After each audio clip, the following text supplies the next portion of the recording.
Here's the thing. Hear me out. I could do that. The problem is if all I was doing was the recording process. Yeah. It's not even the time. It's like it's the avenues of all the skill sets I'm already bringing to the table. Right. Like I'm shooting the videos. No, hold on. No. And I hear the narrative and I get it. And I feel what you're saying, but I gotta stand in here and say, like, right now we're talking about Jordan's, How the fuck did this turn into Jordan's intervention for me? Jordan's strengths, and one of them right now in this moment is telling you, he's saying, Shut up. not like let's suspend the narrative, and you're fucking right, absolutely, because you've been able to outsource and like, you know, compartmentalize certain tasks in your life. It's helped you to drill forward and be more productive in your life, for fucking sure. However, what he's saying is maybe take a peek in the mirror. Like looking in the mirror, some people don't want to look at them. Like you ever just stand and look at yourself and you're like, that's fucking weird. And Like this piece of shit. There I am. Like comping your vocals is a little bit like standing in front of a mirror naked. And he's saying you might like what you see.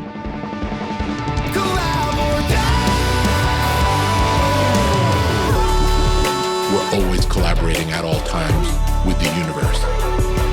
Welcome, everybody, to the 21st episode of the Collab or Die podcast. We never thought it would happen. Hey. Oh, the hands and everything. I love it. And we definitely thought it would happen. Yeah, I told you it was a video game, bro. If I have that number, if I have that fucking target in mind, I'll get there.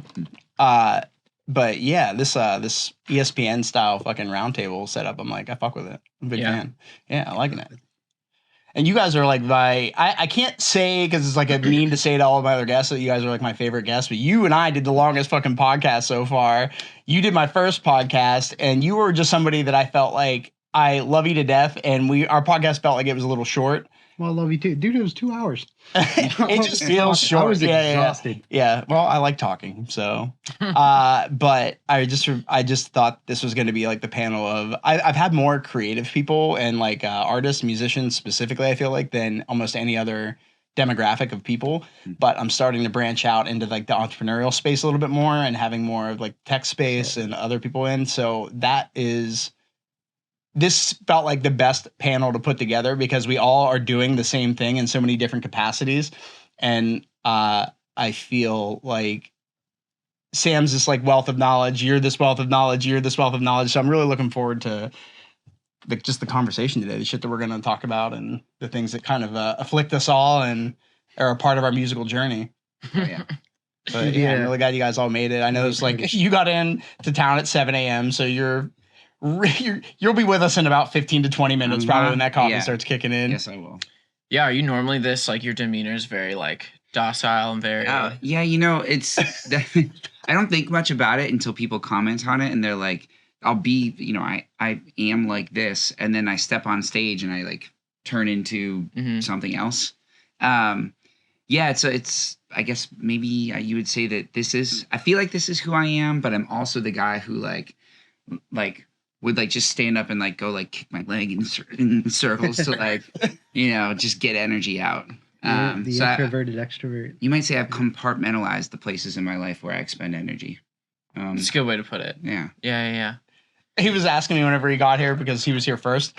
He was like, so like, tell me about everybody. Like, how do I'm like, and then I had to start figuring about how to quantify each of you and like, I'd like distill you into like a 2-minute version or give him the rundown on. And I started by telling him, you're like my best friend therapy music friend. You're like my best friend music ex arch nemesis. Yeah. Personal collaborative growth. Yeah, man. Hetero partner for life. And Sam, I don't know how we fucking vibed as well as we did because I feel like we barely talked the first time that I met you. Whenever we there were a lot of Nashville. people in the room when we first met, but I like the setting a little more. I think you can get a little bit, you know, more connected. So maybe I don't know. That's a good point. Well, we like I didn't really get to interact with you much outside of filming you when we were in Nashville. Yeah, and so like that was.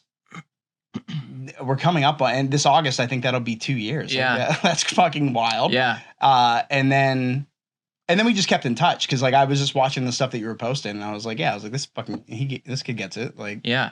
And I might have meant to ask this earlier, but how long have you guys all individually known each other? So Jordan and I go back to probably 2008. Yeah, how long is that? That's been like close to 15 years. Yeah, it's a fucking long time. And then you and I want to say we met in like 2014. That feels true. At a Plato's Closet. We were shopping and you had dreads. Yeah, we were shopping. Dreads. I had long dreads. He had long dreads. Like like what's his face from Incubus? Whenever he had the Fungus Among Us era, he had fucking what is his name? Brandon Boyd. Yeah. His were like down to his ankles. Yours were like down to your back. I didn't quite go ankles. Yeah. They were long. Yeah. So yeah, we met at Plato's Closet and we were I don't know what we were talking about. I just knew you were in My Hero Zero. And then we started talking like in Plato's about how you wanted to do like. You were talking about how you were getting into the video space. Yeah. And we just started talking about our bands and what we were up to. And we connected. And then I have no idea how. I think we just kept bumping into each other. Yeah, it started slow. Like we started talking. You were like, "Yeah, can you teach me some stuff about like video production? Like, I have a camera. Maybe you can show me how to use that." And I was like, "Oh yeah, definitely." And then I met up with you and Angel over at your house one time, maybe a couple months later, and we just kind of had like a fucking come to Jesus talk about like what you guys were trying to accomplish and what I was experiencing through tour managing Alex and fucking like being exposed to the YouTube world through. Our then manager Curran Blevins was managing Our Last Night, and so I was TMing and doing merch for them on a bunch of tours, and then Curran was doing Hoodie Allen as TM, and he was like, "I'm going to take this Hoodie tour. I'm not going to take this Alex Goot tour, but I want you to go on it and do merch because I think you need to meet this camp of people." And you know Mike Ferry, right? Mm-hmm, yeah. So he was managing Goot at the time, and I went out to do a tour, and I flew into LA, and it was like the House of Blues that's in Anaheim, I think, or whatever. It was like I think it was near Disney. And Duncan, the guy who was supposed to be the tour manager for that tour, was in like an accident with somebody who was DUI like that night. And so he couldn't make the tour. And so overnight I got thrown into tour managing Alex for this headliner summer tour that I'd never tour managed officially. So literal trial by fire. And Curran gave me like a 15-minute like run through pep talk. And then I started there. And so I had all this like, I was kind of exposed to, I had never heard of Alex before doing that tour with him. Wow. And so I'm like getting the rundown on the history of him from Curran. And I was just like, okay, all right. So this guy was big on MySpace. He used to have an afro and now he doesn't. And he does piano pop covers. Okay. All right. I got it. But then we were going and playing like, he was like House of Blues and all these like 1,000 cap venues. I remember we played Salt Lake City, sold out show. He did probably like a ridiculous number in merch that night. And I was like, what the fuck am I missing out on? Like, how did I not know that this was like a circuit of music that existed? Because in my mind, I was basically, if you weren't a major artist, you were stuck at the, the Warped Tour level. You had like that, and that's like its own cool kids club. If you're either in it and you're in it, and you get tours and you get management and you get deals, or you're not, and you struggle bus to try to claw your way through the industry. And here was Alex, like, he needed to have like a bottle of Moscato in him before he could do his meet and greet because he was really anxious about meeting people, and he hated touring. He was just like, my manager's making me do this. Like, I would much rather be making music. He was like, we were saying on the way over, like, I could tour or I could stay home and just be writing a bunch of music and releasing it and making money, not with none of the expenditures. And it was crazy. And then I ended up like homing up with his mom Vicky Goot. Whoa. Shout out Vicky Goot. She's a goat. She used to handle all of his merch at home. Like, she had like his whole inventory, so I had to like run my merch numbers through her. And then so I just kind of got this scene of like seeing how the industry was totally different in this YouTube space, and we were just starting to tap into it in 2014 because we released the cover of Royals. And so we just done that. I think we were getting ready to do another one, and you and I were talking shop, you, me, and Angel, in 2014. You and I just go so fucking far back, and you and I only go back 2 years, but I feel like I've known you for so much longer. Yeah, we've had a pretty big curve. I feel like it was like the first time we met, and then it was like immediately started doing lots of stuff together. You were my fastest stream podcast the first week it came out. You toppled every other episode that I had out that week in like, I want to say like 2 days. You had already crushed like to the top of the list. Wow, thank you. Yeah, there were a lot of like First to 11 fans that were excited to hear about it, which I was surprised by, to be totally honest. Every fucking band should have a podcast. I feel like that's just the part of it. Like, it's just one extra added element of, if you guys get together for practice anyway, could you have like a band meeting where you just kind of sit around and talk about the shit you're dealing with? And every band is dealing with that. Yeah. To some degree. Not all at once, not all at the same time, but like and not even bands that would be interested in. Like, that'd be a good way to become a band's band. Like, a band's band will get a tour before the band who has the better agent if the band that's headlining wants to take that band on tour, right? So like you kind of bypass the whole agent side of things and you do it in a way where it's like, in this capacity that we're going to have to be on the road for 2 months, I want this band to be opening for us because we like they're homies. We love them. Yeah. And I've seen so many tours where it's like the same 2 bands are always on a tour together for some reason because they're like, oh, we just love homieing up and traveling the world together and seeing all the shit that we can see and yada, yada, yada.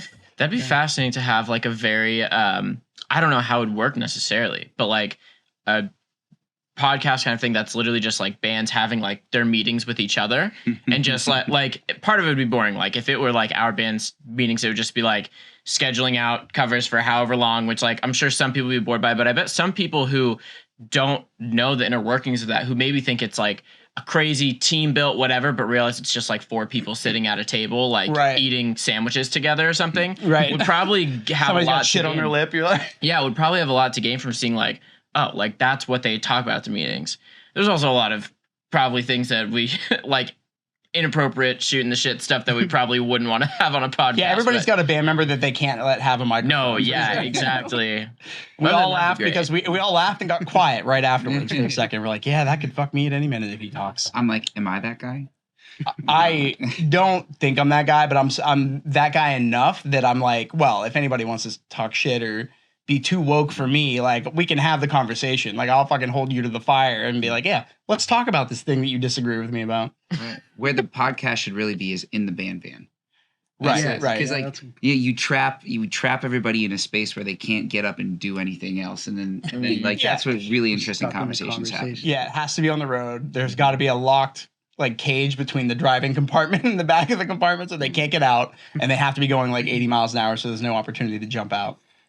I was on stage last night, and I was thinking about coming here to talk to you guys today, and I was like, what I want to see is I want to get like an inside window into all of the bands who are out, kind of like doing what I'm doing, and then I got really curious about like the East Coast cover scene, for example, and then thinking about like Sam's band, where there's a lot of like internet presence focus. Right? Yeah. And like I feel like all these music projects operate almost like nuclear families, in that we're like, kingdoms unto ourselves, and like nobody really knows a lot about what's going on inside that little unit. And so I'm really fascinated to hear more about how people are executing, as groups. I'd love to hear more of those episodes. Well, if you're a band, and I know you're getting into the tech space. But like, yeah. But I want to hear more about what musicians are doing as groups, because like communication is key, and like I feel like nobody's out there teaching communication. So like, how are people talking about stuff? Well, when we came up with the idea of wanting to do a podcast, I remember you said you had one. I was like, dude, I've been thinking about it too. I didn't have a name for it, but you had the Music is Medicine podcast idea. Yeah. And I was like, dude, I think that's super important because there's a lot of like unhealthy, toxic relationship dynamics that exist in bands, that if they could see that it's nothing against them, that like somebody's just bringing something to the table that they don't realize is like naturally going to cause conflict, like somebody's got an attitude problem or they just don't deal well with like constructive criticism or whatever it is, and to be able to coach them through that would be something that I think artists would love. So my thought process of every band needing a podcast is that your peers in the band space or the artist space are going to give a shit because they're going to relate to it. But we're also in that era where like the transparency matters and people enjoy hearing, like that was the comment I got a lot from your episode and Jada Facer's episode. Mm-hmm. They were like, oh, I've never heard her talk about these things before. I was really glad to hear her talk about it. And oh my gosh, we play I might have said this on the last one. I hope I'm not repeating myself, but we played a festival in Texas one time, and the person who got on stage before us was, I think, 17 maybe, and I don't know, I was like 21, maybe like 20 or something like that when we played this festival, and I was like, oh, that's cool. Like I don't usually get to see people my age like that are going to go on right before us. Like we got to talking, and just your comment about like kind of confusion. You're like, I didn't realize that that's how you were like making this happen for you, because everybody seems to just have their own, like, this is my story of how I'm able to like make a living doing this in the arts. Well, he was, or is, I suppose, a YouTuber. And we were like, oh, we're YouTubers too. Like, do you do covers? And he was like, no, I don't do music content. I think it was like activism, like transgender videos. And I was like, oh, really? I was like, so how did you get started? And he was like, I've never played a show. This is my first show today. He's like, I have like never really like written a song. He was like, I didn't even know that I could like really sing until like a month ago. That is awesome. And somebody just found me and, you know, they put me on this festival or whatever. And I was like, I just didn't even realize, like how you're saying with Goot, you're kind of like, yeah, you're in this YouTube space and you're selling out these big rooms. Like I didn't see it, those two things like met in the middle and somehow. And I was like, you're not even doing music and you still are somehow able to really make a career for yourself in some capacity. Yep. It was like a weird double sword, like one, like, wow, that's really inspiring. And then you're like, oh my gosh, like how, I guess just anybody can really be here. Yeah. Yeah, especially when you have the preconceived notion of like what it takes to get to that level, right? And then you really like it just happens so many different ways that there's no. That's why that comparison is the death of happiness quote exists. Like you're like, oh, I'm not where they are, and it's like, yeah, but they got there because of some totally other predetermined set of variables that put them in that position. I was getting halal at the halal cart. Halal guy, yeah. And I was at the halal cart, and a couple of my friends had been drinking, so they were making friends with other people who had been drinking. And there's this guy who is, I want to say like 6'8", like very tall. That sparked the conversation, and he's talking about how he is a clothing designer. And I was like, "Oh, is that your full-time gig?" He's like, "Well, no, you know, I'm still in college, but it's like becoming my full-time gig." He's like, "For the first couple of years, I didn't take it seriously, and then I realized if I don't take myself seriously, like people would ask me like, oh, like, you know, so you like really do that?" And he's like, I would say, well, not really. And then I realized if I don't step into that and like own that that's what I'm doing, who else is going to take me seriously? Yeah. And like, I'm like listening to him say this. I'm like, he's talking about t-shirt design right now, but like this is 100% applicable to all of the arts. Like, and I'm like, you were saying like, who's to say like, you know, how you're going to get to that level. But if you have this idea in your mind that like, there's a reason why you're not getting there, or that you're not meant to be there, or you haven't done enough of the work or whatever, no one else is going to recognize you as having arrived if you can't do that for yourself first. It's a bootstrapping problem for ye with insecurities, right? Yeah. If only all artists weren't like absolutely crippled with those, and you know, unable to. Imagine if that was like for every profession though. Like you go to like your doctor, and you're just like, yeah, man, I need my flu shot, and he's like, it's not really my thing. I don't know. I just I'm doing this on the side. Hopefully, like I've seen the nurses put a needle in an arm. I don't know how I feel about it. For me, just for me. Yeah, man, we're fickle creatures, man. We're so weird, and that's what gets me so excited to have all of you guys on here, because there's literally this dynamic, right? There's this birth. Like we don't do as many shows, but have a lot of online content that comes out. You play a shit ton of shows, don't have as much online content that comes out in the same capacity. You're playing shows in two bands that are both putting out content online and touring and playing a lot of the time. And then you are like, I think you're really, really great at mixing and mastering. I think like you don't give yourself enough credit. And like you said earlier, you're like, I charge shit prices for my clients, so I can't make the leap to doing this full time. And but there's all this talent pool and music theory and understanding, and you're curious about it like years into the game. Like you're still constantly like you're not disavowed from the concept of like always learning along the way. And so, but like don't perform much anymore other than outside of the worship band at church. Dude, I found that leading worship at church has been like a great outlet for me to just get like my passion for singing and stuff out. But yeah, it's kind of evolved to like wanting to be a rock star now, to like as I'm older and I have family, like producing and mixing, like it just seems like the way to go. And I'm slowly getting away from those shit prices. I vowed to myself this year, like that's going to be one of the things, like work on my mental health and value myself and really be okay with like turning away work if we're not on the same page with pricing. So I asked Jordan if he would come in, if this Sunday would work, because you had said this weekend worked for you, and I was like, so if Sunday works for him, and I knew you'd be back, I was like, can you do it? And you were like, I've got all these things on. You're like, you know what? fuck Yeah. it. I said this year I was going to make more time for me things and doing things that I want to do. And I was like, dude, like I got to have you on the 21st episode Collab or Die Deus. Yeah, man. Well, I don't know if you guys are as easily influenced by like you're very self-critical of yourself, but I feel like if somebody else, even if it's somebody who's not like in the space necessarily, is like, hey, that was really good what you just did. You're like, oh my gosh, really? I'll do 40 of those. Like I'll make a million of those. But it's like you're not able to really see that yourself. Like even if it's like if it's my mom who just she does not like go on the internet very much. She's just like a lady who likes to crochet. If she's just like, honey, that song you did was so good, I'm like, oh really? Oh, okay, I'll do a million more of them. But it's weird that you can't really convince yourself sometimes that you're just like, wow, like I know so much about like the industry and what I'm doing, and I have all these friends, and I still can't convince myself sometimes that what I'm doing is worth the time and effort. And I think part of that is also because you just know that like there are so many things that you could be doing with your time in music that you're like, I hope I'm spending my time in the right place. Should I be playing shows? Should I be writing these songs? Should I be doing this? Should I be doing that?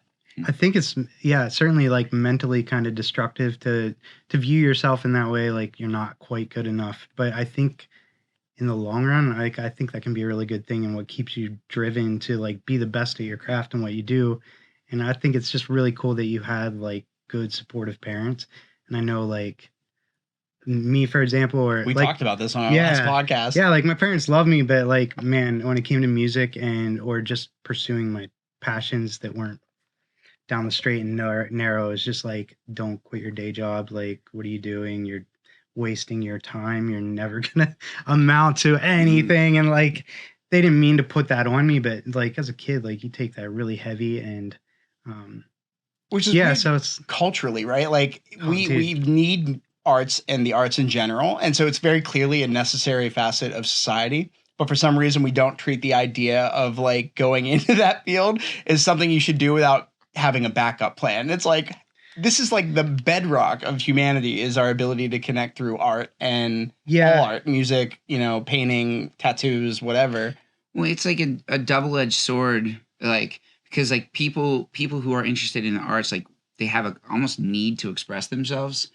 And not in like a pick me way, like not like a pick me. Well, some of them maybe, and maybe sometimes at certain points. But like they also are like kind of almost to most of them are the kind of people who specifically have a harder time with like the dotting the I's and crossing the T's parts of life that would make an outside of the box way of making a living, smooth. Let's say so like it is. To give your parents credit for like trying to guide you, it's not an easy choice to make for sure.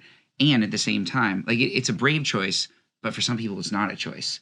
And if you're called to it, like I don't think you do have a choice. Yeah, you're gonna figure out a way. Sure as fuck doesn't feel like you had to go get a 9 to 5 tomorrow and give up music. Like, what are you gonna go do? What's the other thing that would spark your joy so much that you would be willing to jump on the 9 to 5 bandwagon?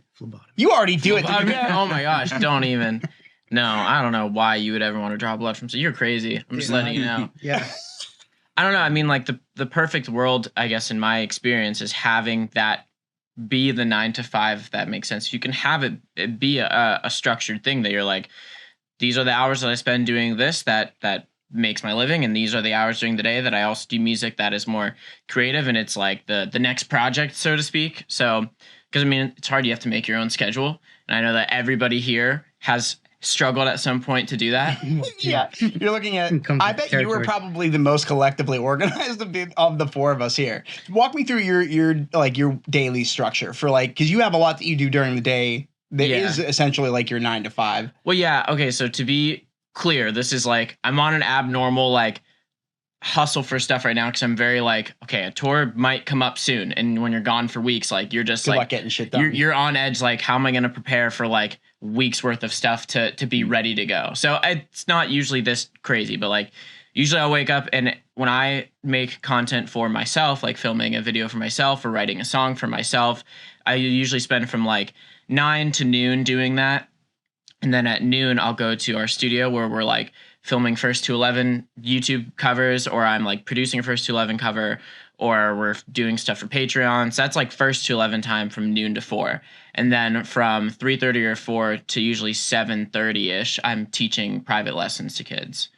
So that's like usually what the breakdown is during the day. But every day those things change. Like before I go to bed, I have to figure out exactly when tomorrow, what videos am I going to film during that time? How am I going to squeeze in time to like edit these videos? And then it's like, I should probably take care of myself physically at some point during the day. So how do I like do that? And then it's like, well, I should probably find some time to eat a meal during the day. And so, but I don't know. That's like my breakdown about right now. Your interview with your 8-year-old music student yesterday or a couple days ago. You watched that? Oh my God. It popped up and it's hilarious. Like, it's funny to see you in that capacity, right? Because like, it's not like your demeanor, your language changes. You're just interacting with a young musician. You're like, I forget what the first question you asked him was. And he gave you an answer that was literal. And you were like, good answer. I asked him, I was like, he's a student of mine and he plays piano. And I was just like, what's your name? I was like, what do you play? And he goes, soccer. And I was like, okay. Can I play it? What instrument? Yeah, sure. I was like, what instrument do you play? This is fucking hilarious. And like, case in point, like you have clients and stuff like that too. Obviously you don't have 8-year-old students, but like this, in this capacity, this totally works. It would actually, my ears would heal. It really stinks. Can you tell them what your name is? Colin. Can you speak? What do you play? Soccer. Good answer. So, what instrument do you play too? Oh, a keyboard. Oh. Can you use the microphone? Just hold the, it's like a little plastic kind of part. How good of a teacher would you say I am? 10. 10. Seriously? Yeah. You're not just saying that? No. Wow. Yeah, that's that's cute. great.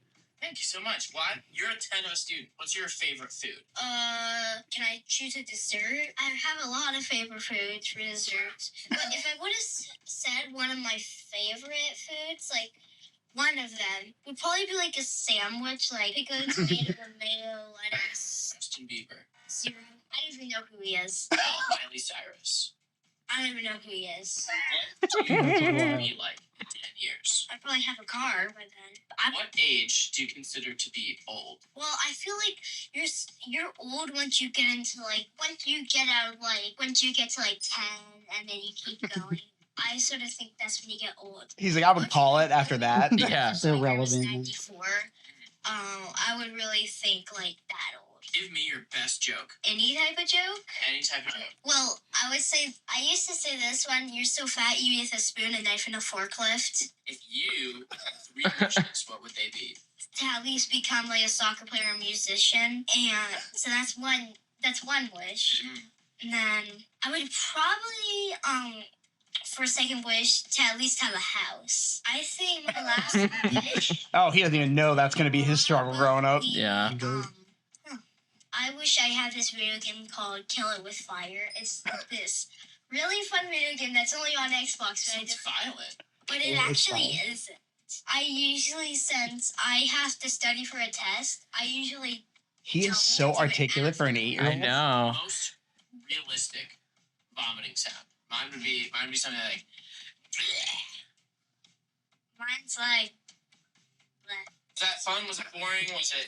I'd say the best part, I don't know. People probably didn't think that's funny. My favorite part is that I was just like, what's your favorite food? And he's like, can I say dessert? Probably a sandwich. I'll have to have you airdrop me that video because I'll just put it over top of the podcast so that it can like. Oh yeah, sure. Yeah. What's your guys' breakdown, by the way? Like during the day, like. Yeah. Jay, give me your breakdown. Oh God. Well, so I want to say it's real fucking haphazard.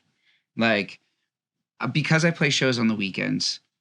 Like for example, last night I got in at 7 a.m. and I'm not tired when I get in at 7 a.m. So I get to bed at 8, let's say.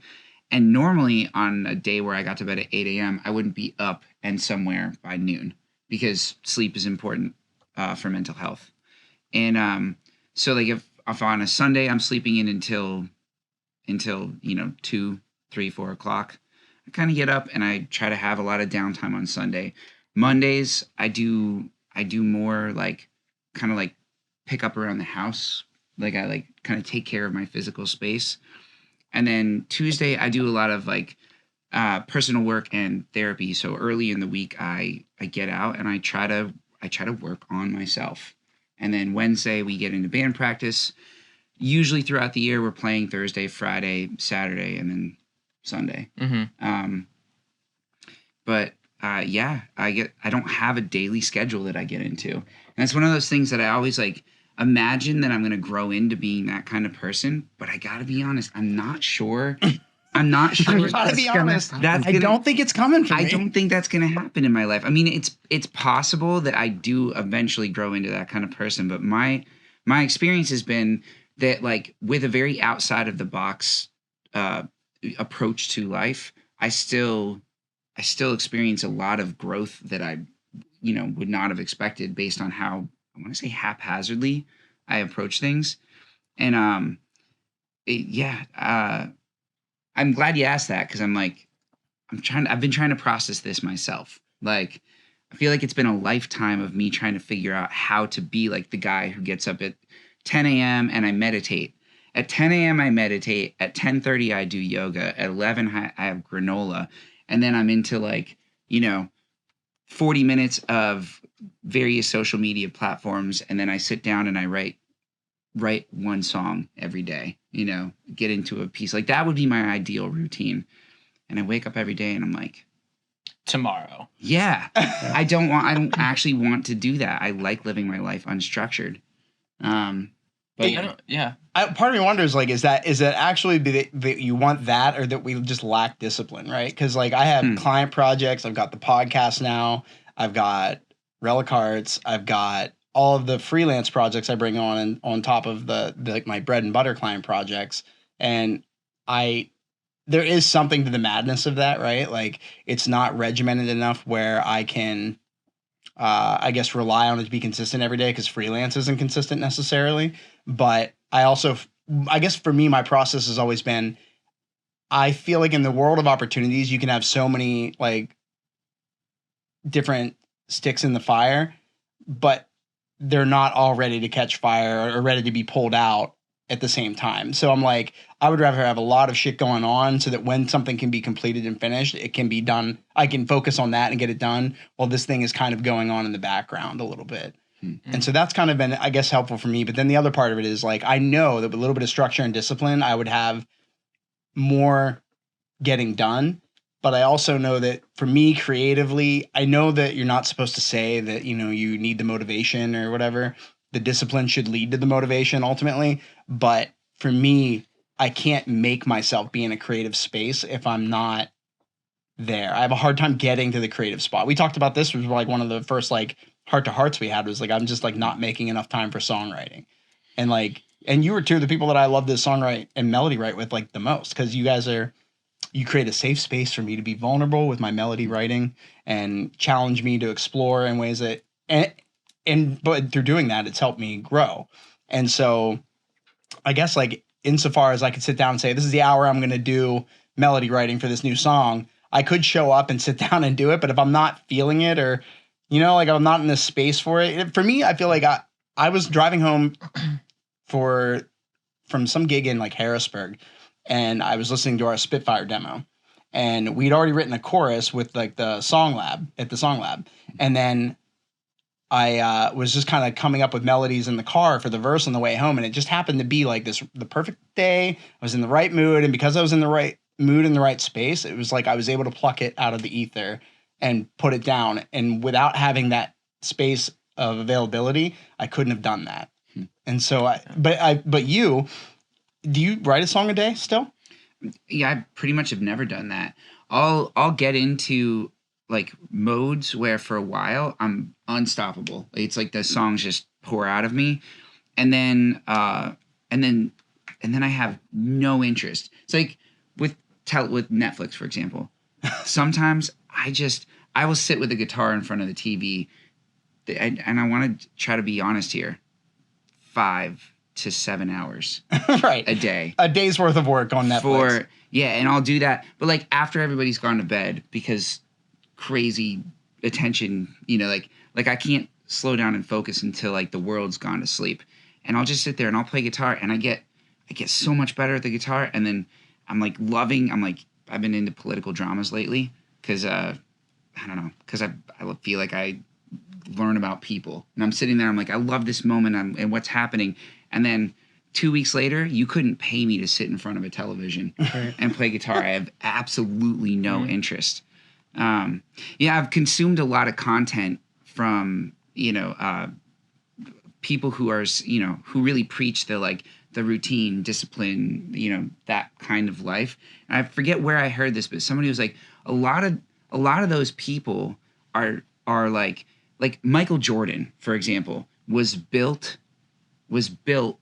to be an incredible athlete. And then he also had the routine and discipline. But the physical, the stature, the attributes that made him a great athlete, those things were like kind of part of who he was. I heard this idea that like people who are like disciplined and routine, that's also, think of that like a physical stature thing. Like some people just are better at that. Yeah. And so like, when like hearing you talk about your structure, I'm like, how the hell do you do that? Right. Like I literally don't understand. So then like someone like that can go and then write a book about like, well, this is how you get success if you just go ahead and do those things. And it's maybe this is just crazy bullshit excuses, and I'm gonna watch this later and be like, oh my god, man, I said like, that for the world. Yeah, but I'm like, it's like Michael Jordan being like writing a book and being like, what you want to do is get really tall, and then that's a great way to put it, and also really fast. And if you just get really tall and really fast, you wake up every morning, you're really tall, you're really fast, and that's how you're gonna get there. And I don't know, and I might never really know, but that's part of my journey. Really tall and really fast just might as well be the word discipline in that regard. Yeah. That's an excellent way to put it, though. I mean, honestly, it's like something that, from what I'm understanding, you say it's like you're looking at something that you're looking to model yourself after in some respect, and you're like, I really can't understand how you're doing it. I think probably all of us look at somebody in the back of your head and you're just like, I really can't understand how that person does that thing that makes them successful. Yeah. But like, I don't know, maybe my question for you is like, do you think that you truly want to have that in your life? Or do you think that you'd almost rather find a way that what already makes you happy will just work for you? Because maybe you don't want to be really tall and fast. Maybe you want to be like the short, slow guy in the court who's really good at passing, but everyone's like, he's really good. Like, he's still an MVP kind of player. Right. Multi-bogue. Yeah. It's, I think like when I think about what I want in my life, I have a mirror in my house where I got paint markers, and I started writing like quotes that I found that were interesting, things that like felt relevant to me or inspiring to me. And after, a bunch of rounds of that, I just wrote the question why on the mirror, and I look at it every day. Like I wake up and I look at myself, and then the word. Is that in the upstairs bathroom? The word why, yeah. I've seen that just word. Overlaid on top of my. Nice. And you're like, why am I in the bathroom? Because I had to pee. But like I wake up and I'm like, why do I was want, hiding. Why do I want routine? What do I want? Like what do I want to accomplish? Do I want money? Do I want fame? Do I want to create a life where the money and or fame leads to a place where I have more free time? Do I want more options out of my life? And I look at anyone who like in the music space, for example, anybody who has a successful career, nobody just keeps doing the same thing. They parlay that into, now I'm an entrepreneurial investor. Beats by Dre. Yeah, I take on these other projects, and yeah, they still do the thing. Jay-Z has title. Once they climb that mountain, they climb the mountain. There's nowhere to go after that. And so like maybe I just like I'm addicted to the struggle, It's like, like on some level, I'm like that's too close. Self-sabotaging. It's too close to because home. if I like really got my shit together, then I'd have to give up the the identity that I've had my whole life of like being the artist who wants the thing, Yeah, it's almost like that it provides a certain level of discomfort, but there's some growth that happens specifically and only through that discomfort. And so I think there's like a time and a place for it. And if you don't Like some people, I don't know if you can like audit your friend group and see which of your friends has a very difficult time sitting in an uncomfortable place for longer than they would prefer. And like that's most people. Nobody wants to be uncomfortable to the degree that they're feeling it and actively and consciously kind of a part of it. But there is something to be said for what you gain and grow from in that uncomfortable space. And like, I guess I look at it like the discipline aspect could help me accomplish more projects that require just attention, not necessarily creative attention, but me actually just sitting down and showing up. So you got to kind of like delineate which of those is which. Like some of these I'm going to need to be in a creative space to do. So it's like they're on the list of things I want to do, but I can't put that at the top of the list and then not get anything else done because I can't get past the first hurdle. Mm-hmm. And like for me, as a neurodivergent, to-do lists are super helpful for me. So like if I have an actual like list of things I want to get done, I can get them done. But I suffer from the impossible task where like all I got to do is invoice this client and I'm going to get paid like a large sum of money, but I will spend a week not doing it. Like all I got to do is sit down and type it up. I've already got all like the drop down menus of the select.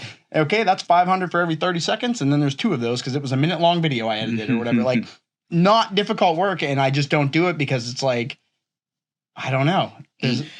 Angel's going to be ready for you. Yeah. I wish Angel, like I hope that you get to meet her sometime soon because I think most people in the creative space need an Angel in their lives. You got to have her on the podcast. I want to have her on. She said she was the one who was like, I don't want to go on the podcast. She's like, I'll think about it. She's out there. She's now traveling with Ramona, so she's gonna be ready to come back. She's gonna be ready. Yeah, I'm gonna have to come ready. Yeah, she can be episode 23. I'm gonna have Nick on tomorrow. Nick's gonna Nick's gonna come on. He wants to be a nice little spread. Dude, great. Do you think at all though that maybe part of the reason that people, at least in music, are somewhat addicted to the struggle is because they feel like it's like a rite of passage and they have to do it to be successful? And if you just are in a way handed something like that, you're kind of like, I don't get it. Like it's almost like if you look at another profession where it's like if you want to be a doctor, you're like, well, they don't just crown people doctors overnight. Like you do have to go through a process. You gotta earn it. Yeah, you have to earn it a little bit. And do you ever maybe just think like, well, I'm getting back all the time. You mentioned before we started recording that you really kind of love feeling exhausted from music. And it probably makes you feel like I'm really caring and passionate about this thing. But like if you just had a video that you didn't care about, like you just threw together in an hour and it took off and it made you huge. And it's almost like in this hypothetical, people didn't even really think of you as like this touring artist all the time. They're just like, that's a guy on YouTube who did that thing. And it just shot your career off into the stratosphere. Would you be like, what the hell? Like, I didn't even try on that. Yeah. I hadn't thought about that. I think I might feel a little jaded. I think I might feel a little disappointed for sure. Have you seen the guy on TikTok that's like, for people that think that this artist came out of nowhere, here's actually who their parents are, and then their parents have like a large sum of money, and so what's it called? Like self-made isn't a thing or something. Right. Yeah, and so to that degree, I feel like there's just something that resonates about this underdog story, and if you're not, in that position where you have that kind of like financial backing to kind of get you what you need, because really the financial backing is what buys you exposure at any price point, and so you can actually grow and scale if you invest like financially into what you're trying to grow artistically. Like that seems like that is a pretty much like commonplace fact. It's just like one that the purists don't want to hear because it's like, well, they didn't discover me playing in this bar and then this magic white gloved hand did not come down and scoop me up and take me to the top of this major record label like I had always envisioned it would happen. That was the plan though. Yeah. And it allowed me to continue with this lack of discipline thing I've got going on. Yeah, so I guess like for me, I've always been singing the underdog alma mater, like I feel like to me that's I was like not, my parents were not like wealthy growing up. Like I grew up in, I don't want to say poverty, but like we were definitely not middle class, and so like as the middle class vanishes slowly and it's getting further and further into this like dystopian future we're looking at, it's like, why would I want to do anything else but the thing I love? Because at this point, like even doing the thing I hate isn't going to pay me well enough. So why not just double down on the thing that I like and keep trying to find ways to monetize it? And in like the video and photo space and audio engineering space, it's really easy to make money because now we're post-pandemic in this era where everybody needs Yeah, Just, remote and like, I mean, like you were saying, like how many of these Shure SM7Bs have sold since the pandemic? Like, Yeah. I want the stats from Shure on the increased sale of Shure SM7Bs, and then they made like a Shure SM7B that was like they realized people weren't going to go the audio interface route, so they're like, okay, we need to make this a USB mic. How do we make this a USB mic now? And now they've done that, so it's like it bypasses the whole need for an interface. You just right into the computer, and It's then kind of funny because like these aren't necessarily optimal for like it eats so much gain. You need so much gain. Like usually people will get a cloud lifter or something with it. But yeah, I have a FetTech, the Fed Nice. head or whatever, but I don't use them for this because I'd have to have 4 of them, and they're like $120 each, as opposed to the cloud lifter that you have is like what? It's like 250 or something like that per. Yeah, I got the. You get the nice guy, Mhm. and but at the same time, I don't use this microphone. yeah, I don't either. Like, so we had a sponsorship with this my company from the UK, Aston. dude, they're great. Oh, Aston, yeah. Yeah, man, and we were like early adopters of them because they were new and they were trying to break out. So there was like a good artist outreach, and we got in pretty early. And then I just haven't circled back with them since they've like really, really grown. But I remember we were in before they had bands like Papa Roach and like Judas Priest and like all these like heavy hitting older artists that are still recording and doing their things, and they started like using that as their marketing tool of being like, hey, look, it's so and so, it's Dio, it's this guy, it's this guy, like you want this microphone, and I would love to use them instead. I just haven't made that jump yet. I had a friend with the SM7B was my first microphone that I got that I was like, okay, I'm gonna try really recording in my own space. And I sent a demo to a friend. He's like, "Oh, did you use an SM7B?" I was like, "Yeah, why?" And a couple years later, I had an experience where someone sent me something, and I was like, "Oh, this is an SM7B." Like I could, it's got a sound that like I think it's perfect for this context. Because I think that's why it became so popular. It's like it's like a good price point for like a prosumer level quality microphone. I don't know why we're diving into the tech side of things right now, but like I'm here for it. Yeah, for the tech side of the audience. Yeah, I'm here for it. All right, so to pull it back, right? I was thinking about this because we're talking about discipline. For me, it comes down to You've been sitting on this for like 10 minutes now. It comes back, yeah. It's just like the hook. The hook got in there. It comes down to making my bed. Like when I think about what kind of person I am, it comes down to that. And sometimes like I'll be like, I'm gonna finally become the kind of person who makes my bed every fucking morning. I wake up, I don't care if I'm a couple minutes late. I don't care what's going on in my head. If I make the bed, that's how I do the things. We've all heard that before, right? Yeah. Like personal change starts with making your bed. If you can make the bed, then everything else falls into line after that. And I'll make my bed for a while. And then here's what happens. I wake up one morning and I go, fuck that. Fuck that bed. That bed's not ruling my life. I don't want to make it. I don't want to make that bed. That bed don't know I'm not me. gonna do. And it's almost like to the part of me that like wants to become that person. I'm like revolting against myself. I'm like no, and I love the no. I'm like I want it. Like no, I'm not gonna do it. Yeah, that makes way more sense because I feel like for people who maybe are like in the more structured discipline kind of like they're oriented that way. I feel like they would be like, I don't want to make my bed, but it's not because I'm like giving the finger to the man who makes the bed. It's just because I'm so tired. But I know that this like little bit of suffering, I'm going to have this peace of mind all day that I stuck with my thing. I've never thought, that's very fascinating that you're just like, this is like a spiteful, like I'm going to cut off my nose. Like I will not be told to make my bed. Dude, and you know what? You just pointed out to me that I didn't see in my own like story of that is like, in this scenario, I'm also the man. Yeah. Like I hate myself. I will never be subservient to myself. Yeah, for sure. Oh my God. What am I, a master? Yeah. Just like the maze that I've built for myself in there. It's a very lovely place. So speaking of things that everybody's heard before, you know that Michael Jackson recorded Thriller on this microphone. Was it this? Did you? I thought it was a 58. Maybe it is. SM7B. That's like the one that everybody says about this microphone is like, yo, Michael Jackson recorded Thriller on that mic. Yeah. Do you know that Michael Jackson also apparently every time they added a new or auditioned a new part of a song, he listened to the whole thing all the way through. So like if it was like the end of Thriller, like 5-minute long song or whatever, and they're just doing like that. Like if You just listen to the whole they thing. listen to the whole thing through, and I just imagine there was that producer's just like, we're going hourly. Then Michael, like, listen. Have you guys covered Thriller? Mm-hmm. Oh, fuck you. I was even like, yo, maybe there's like a fucking group project here. Dude, we talked about this last time, but you're just, like, what's gonna be the next like niche like little cover thing? I'm telling you, it's gonna be like the like Disney Channel, like Hannah Montana, Jonas Brothers type. Because I told you last time, have you seen the 900 band that does the Tony Hawk soundtrack? They're a cover band that just goes around LA and they just do the Tony Hawk theme song. Just sell out huge rooms. Which is just Goldfinger and like every punk band. CKY. Yeah. That's cool. I'm telling you, it's gonna be like the like 7 Things I Hate About You, like type Hannah Montana stuff. Next. It's like another version of Emo Night. Yeah. All songs from SpongeBob. That's the side project.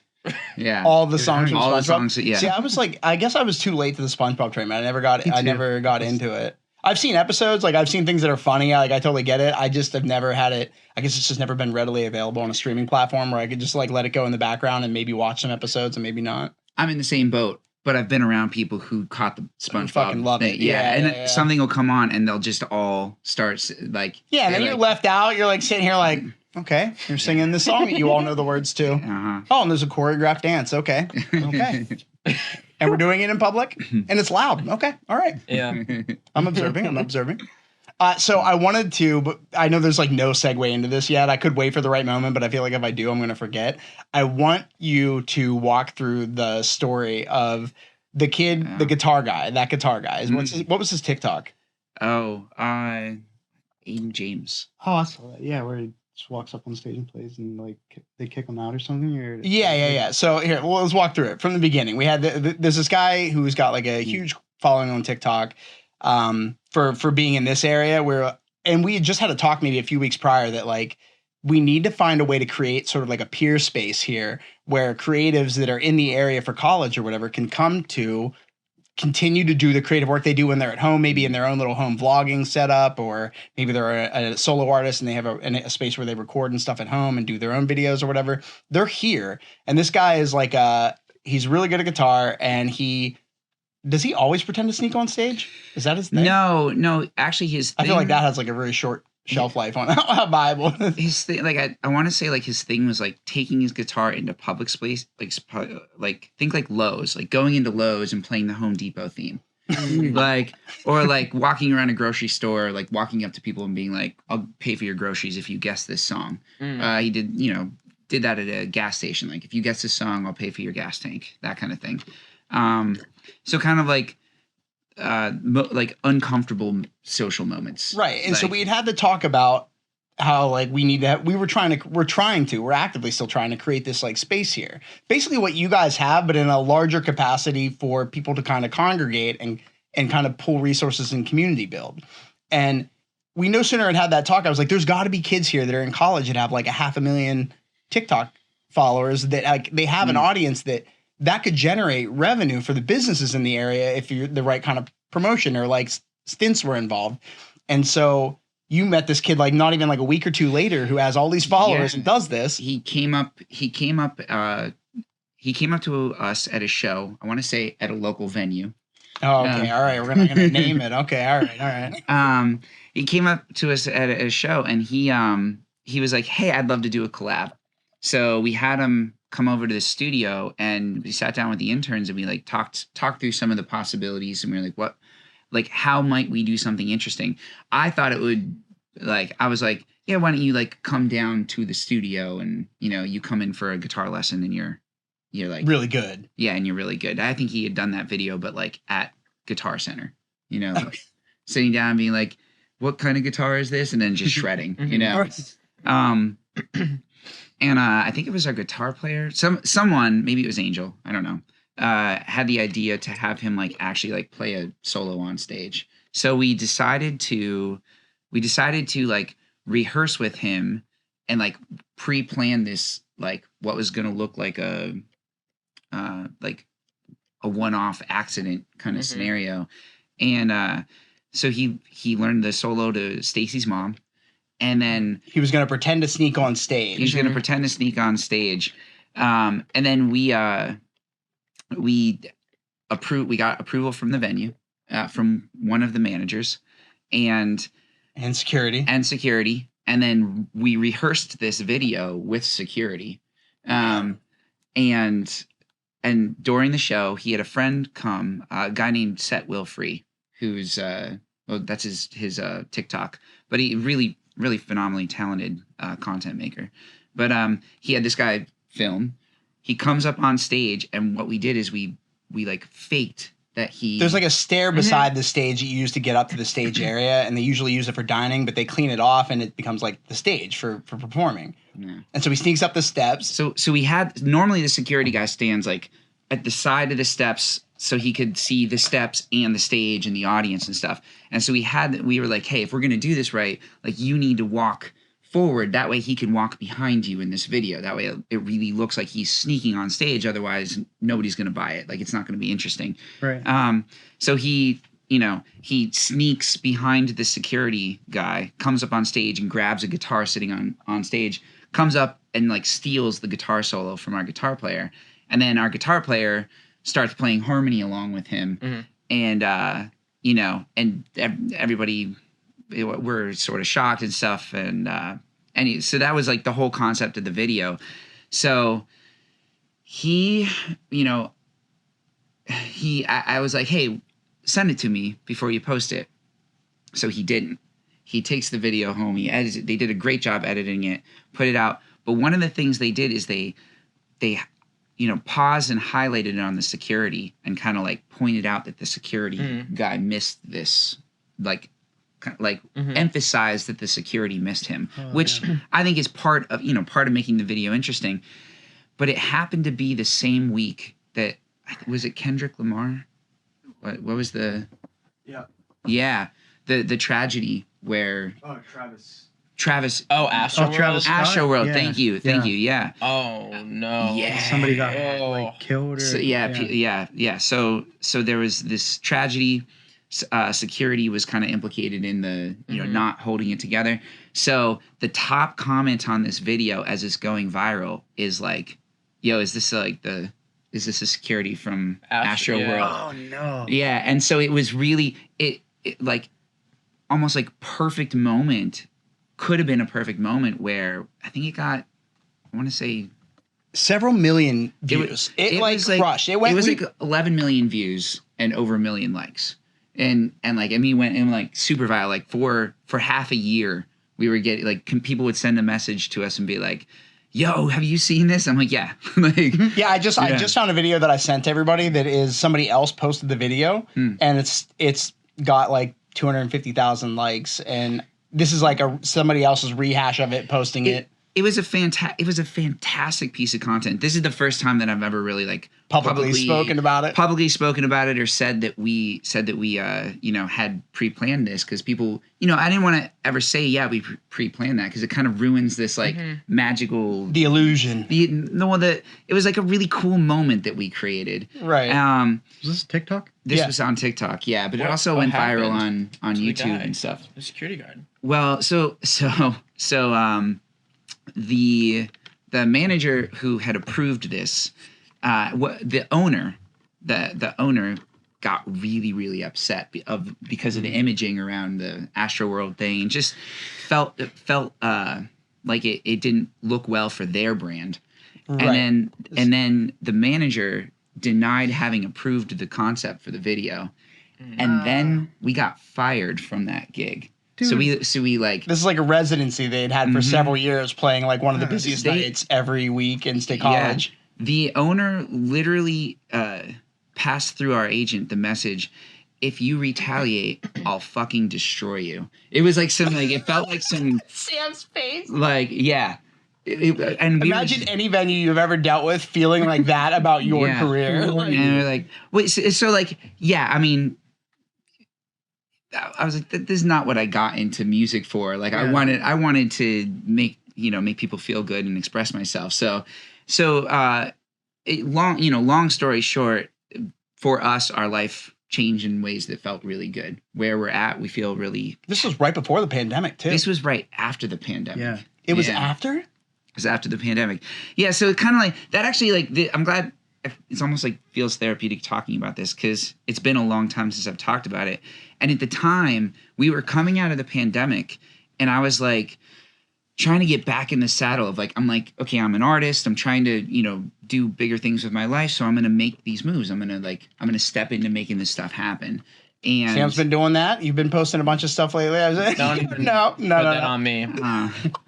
Yeah, but like, so like having that really impact my life in a negative way, financially and sort of like financially and socially, and like just in general, like not feeling good. I was like, it really was easy to step into like the why try for a little while, and I was like, I'm done. Like I couldn't open TikTok for like 6 months. I was like, I'm done. Meanwhile, this video goes viral, and this venue can fully benefit from. Like I know monetization opportunities there. I get the optics after the Astroworld thing were obviously not as great, but this is not that context, and the event as it's happened, like there's no harm being done here. Definitely seems outside of it's like I feel like the venue owner was searching for the opportunity to get rid of you guys, and this thing making them even remotely, even slightly look bad.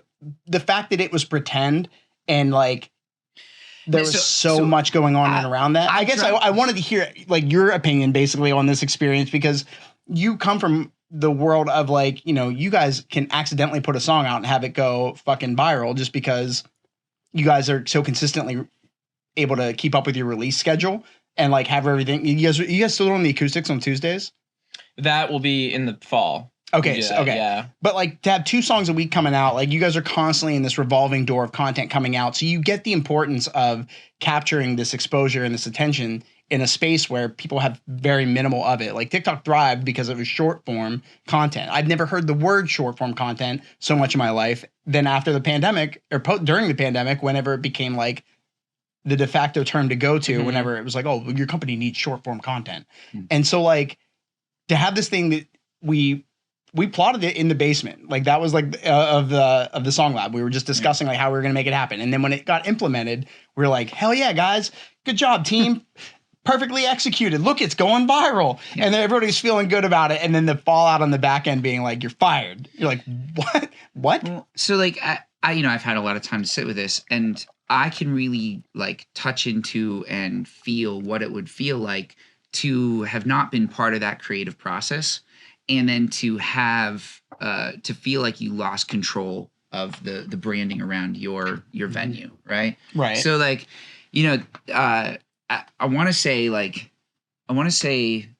what I learned from this is if I'm gonna collaborate with content creators, it's really important for me to have discussions up front about expectations and sensitivity, and to insist. And not just casually talk about let's run this together, but insist up front. This a deal breaker is I have to be able to, see this prior to. Yeah. Things can go off the rails really fast. Yeah, it's collab or die, not collab and die. Like my first question is, what's your relationship with this person like now? Non-existent, I would say. Now casual. He got banned from that venue for the rest of his college career, which was I felt very sad for him. But I think I want to say he's in LA now. So he's killing it. He's totally fine. Yeah, no, he's out there continuing to do what he do. I think I don't know if this is an actual thing or not, but the last time I talked to him, he was saying that he had gotten throttled on TikTok. Like the algorithm had throttled him, maybe because he did a video that was insensitive. And so they started like knocking him down in the, but like I don't know if that's actually a thing. Dude, it seems like it just happens like sporadically. Like I've known people that have gotten that, and their content isn't controversial at all. So like, it's kind of weird how the algorithm works on the back end. I'm not sure why it does. Sam, do you pay attention to the analytics on the back end of your guys' streams and stuff like that much? For like YouTube or for like TikTok? Either Spotify, fucking YouTube. Yeah, like on like the YouTube Studio and like Spotify for artists, like. So I was talking to Alex yesterday, and I was saying about how when we first started distributing our covers, we went through a company called Sound Drop, and they were like the person we went with. We built up our like catalog with them, and our monthly royalty streams for all of those songs have started to slowly go down because we've been releasing through Alex through STEM, and I called him yesterday to say like, hey, we're gonna have this new cover coming out on the 15th, and I want to distribute it through this one through the old distributor just to kind of get those numbers to go back up a little bit, because they pay us monthly and in our our royalties and whatnot, and then I wanted the number to go up a little bit instead of like having it continuously like slowly dipping down. It's like $5 every month, so it's not like it's killing us, but it's like, oh, I'm noticing a trend. And he was like, yeah, he's like, streaming numbers are down like all across the board. Do you feel like you've experienced that? Because I feel like you guys might actually be shielded from it because of the fact that you guys are consistently releasing. So like there's no opportunity for it to die down because you guys are just constantly, it's like active audience. You have like an active audience and you're constantly building onto it by releasing new stuff. Because it's like anybody you guys haven't captured off of YouTube already, you're going to get a small percentage of them next week with the next song. Well, I mean, I can say a few things. There are certainly months or seasons rather that are like Christmas time. Right. People usually know things do well. January, very slow. There are things like that I think most people have kind of caught on to.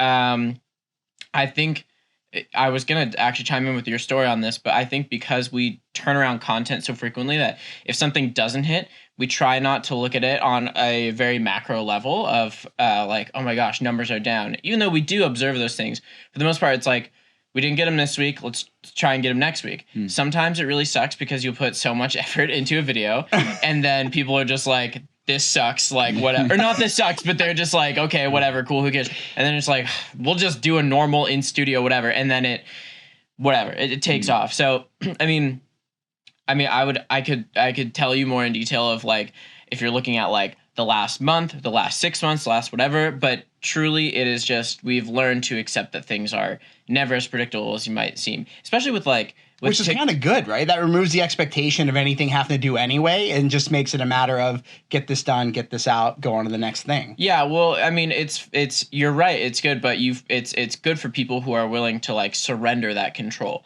If you're not, and you have to, you don't have the control, right? Well, of course you have to, but not everybody's gonna do it. Like I used to look much more, and actually now that I've started trying to do more content for myself, I'm like reliving that experience of like in not as fun of a manner. Yeah. And I'm starting from like a very like low, because I've never really focused much on my brand of voice. Been like, oh, First 11 is doing great, whatever. But now that I'm focusing on that, I'm like starting from like a very low point, and I'm just like, I forgot what it was like to like kind of obsess over these things a little bit, and just being like, okay, let go. Like you're not gonna have the control that you think you're gonna have. Yeah. That's good. There was something you said there that I wanted to add on to, and I can't remember what it was. I lost it. So you're saying that you have noticed that downward trend? No, honestly, I haven't. Like, to me, what I've noticed about our dip going down was we quit running like a consistent. It's nice to have one, I think, set of a conversion ad for whatever song you have that's doing really well, just actively going. It's like this monthly bill that you pay that is slowly aggregating new listeners to your, and you'll grow like followers on Spotify that way. And so then, even though it does seem like, what was the term that somebody used on the time sink? It's a money sink. So like, but the result is not without something. It bears its own fruits. And so what it does is you're constantly aggregating and growing your audience so that when you stop, you've got a longer period of time at this like homeostatic level where you stay before you start to sink down, because you've built like sort of some like a more buffer. Yeah. Yeah. And so insofar as a smaller level, it seems like a lot of investment for not a lot of growth.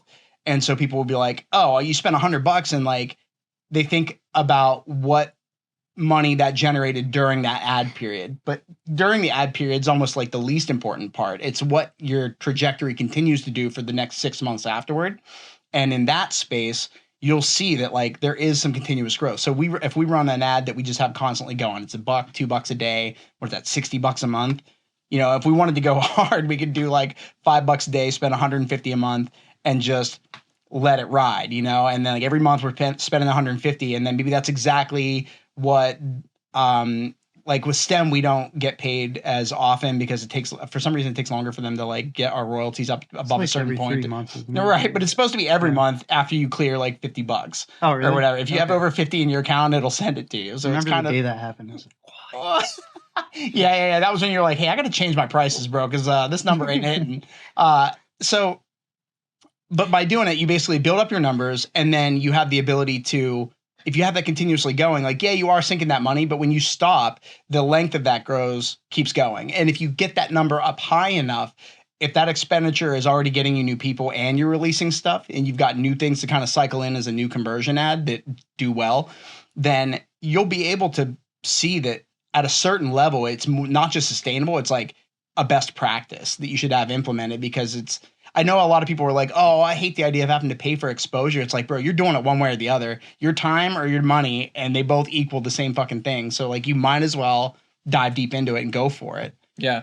So it sounds like you're kind of describing almost like insurance in a way. Yeah. It's like it's not something that like, it's like, well, I'm paying all this money for this insurance and I never reap the benefits. Like, well, yeah, because how often do you break your arm? It's going to be really nice when that happens. Right. But until then, it is an expenditure that you have to pay. Yeah. Yeah. So I haven't really noticed like a dip in our numbers unless we haven't released anything since we released the I Like You cover back in, what was that, September? Yeah. And so that's a long time for us to have not released stuff after coming off of a year of releasing more music in 1 year than we had in like the previous 5 or 6. So like now we're at this period that we've got, 4 songs on deck, an original coming up that we're doing like a Sirius XM radio push in the fall with, and then whatever else we come up with along the way. Like we need to come up with, have you heard that song Jericho by Iniko? It's like pretty viral on TikTok right now. Somebody I know, actually, I haven't heard the original, but somebody I know, I'm mixing a cover of that for them. Oh, see, I want to do a cover of that, and I think Nate should get in on it. It's only like a 2.5 minute long song, and it's catchy as fuck. But so like we'll do like some more covers that'll set us up for things that we'll release coming up. I think our last release is we have 2 in this month, 1 in July, 1 in the Bad Habits remix, and then nice. And then 1 in August is the You Are My Sunshine one. Cute. I have a question. This is somewhat shifting gears, but just you mentioned it, like TikTok songs, and I just have to ask, does anybody, and you say yes or no, does anybody know that artist, I think it's just David, but he spells it like the number 4? No. Yeah. That is, you do? Okay, that is interesting. Carlos coming in clutch. That you guys I hadn't either. He has like 30 million monthly listeners on Spotify. Jeez. All of my students who are like, on average, I'd say they're probably on average, my students are probably like 14 years old, let's just say. Right. All of them want to learn his songs, like on guitar and stuff. And I'm like, No way. I cannot for the life of me figure out who this person is. He's more like listeners than like Charlie Puth. And like, it's just and I'm like, I've never heard this guy. And nobody that I know has heard of him. But it's all like TikTok songs that the songs like they're great songs. They just don't have like an identity. I don't know how to describe Not it. a lot of depth to it. Like it's just kind of like I don't know how very to say this surface in like they're TikTok songs. That's Their what I'll purpose. say. Yeah, they have a purpose. Yeah, dude, we in don't that know way. what we're doing at all anymore. Like right now, what the reality of what needs to be done in music is like we're already behind. Like you are already behind, so we're for sure fucking behind. And it's because like the way we're consuming music is totally different. Like we want a song that is going to be great in the background for TikToks. Like, dude, how do we get? Let's break down that algorithm. What goes into a good TikTok song? Can we break that down, Jordan? Absolutely. Have you checked out Braden? I think it's Braden Bales. So if I'm honest, I think I'm beginning to question how much I want this. Yeah. Like, so if I'm honest, dude, I noticed like people are being way more genuine with their lyrics on TikTok specifically that I've seen. Like a lot of it surrounds mental health, and I just think I'm excited about it, dude. It's like that song that I just mentioned. Like it's kind of taking like it's the same chord progression as like Sugar We're Going Down from Fall Out Boy. And another classic here at this the Collaborate table. Yeah, it's just like TikTok has its own kind of style that we're all kind of. There's so many trends in music, but like the more you're on TikTok, the more like you just kind of see everybody's collectively not copying each other, but like we're all feeling the same vibes like at the same time, and it's really cool. Yeah, Like- it turns out the world sucks unanimously for a lot of people right now in a lot of the Yeah. same ways because of a lot of lack of representation. I heard I had a Chinese student who just graduated with this past May. He was in here having a conversation with the owner of the building, and he asked me to film it because he was like kind of praising him for being his entrepreneurial leadership teacher. He teaches an engineering course, but really it's like an entrepreneurial leadership course. And so a lot of engineers take it for if they're going to develop some piece of tech or something like that they need to like kind of workshop an idea around, but it's disguised as an engineering class. So it's a prereq for, not a prereq, but like it's something that counts as like for a lot of majors to take.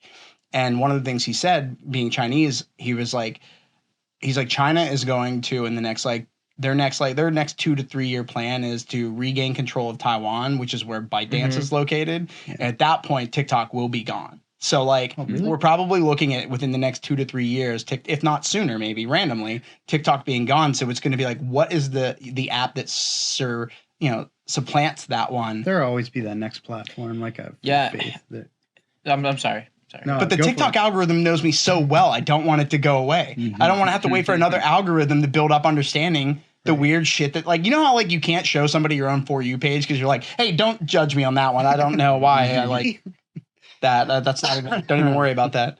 And mine's mostly like DIY home repair hacks and music production TikTok and Well, I mean, the best thing that can happen, I think, is that everybody will hate whatever that new app is that comes out for the first year or two, i.e. Musically or TikTok. That's what it was. Yeah. If everybody can just agree to hate it and not go on it, so I have enough time to get stuff on there for when everyone comes around and has that Nickelback moment of like, it wasn't that bad, guys. I'll download it. Wait, what Nickelback moment are you talking about? Where everybody Dude, hated Nickelback Nickelback in high school and legend. talk shit on them if you listen to them, but like actually their guitar and drum tones fucking slap and They their do. songs are catchy as Dude, fuck. Are you and, like, telling me that the world has collectively decided we're all cool with? No, we're cool with Nickelback now. Okay. Yeah. Alright. I mean, they started as a cover band, so any bands that do covers should be like that. Should Listen, be. I never not liked Nickelback.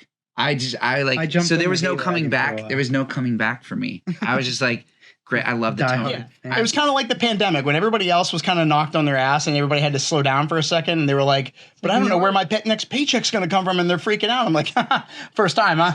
Like, you get to enjoy that moment where everybody's on your level, and you're like, "Oh, you like Nickelback, huh?" It's about time. They're all right. Nickelback we did Burn It to the Ground, and they like reshared it, and I like took a screenshot and I sent it to my family. And I was like, Get out of here! That happened. yeah. When? And 2 weeks ago, maybe. All right, so I Something like that. just missed it. Okay.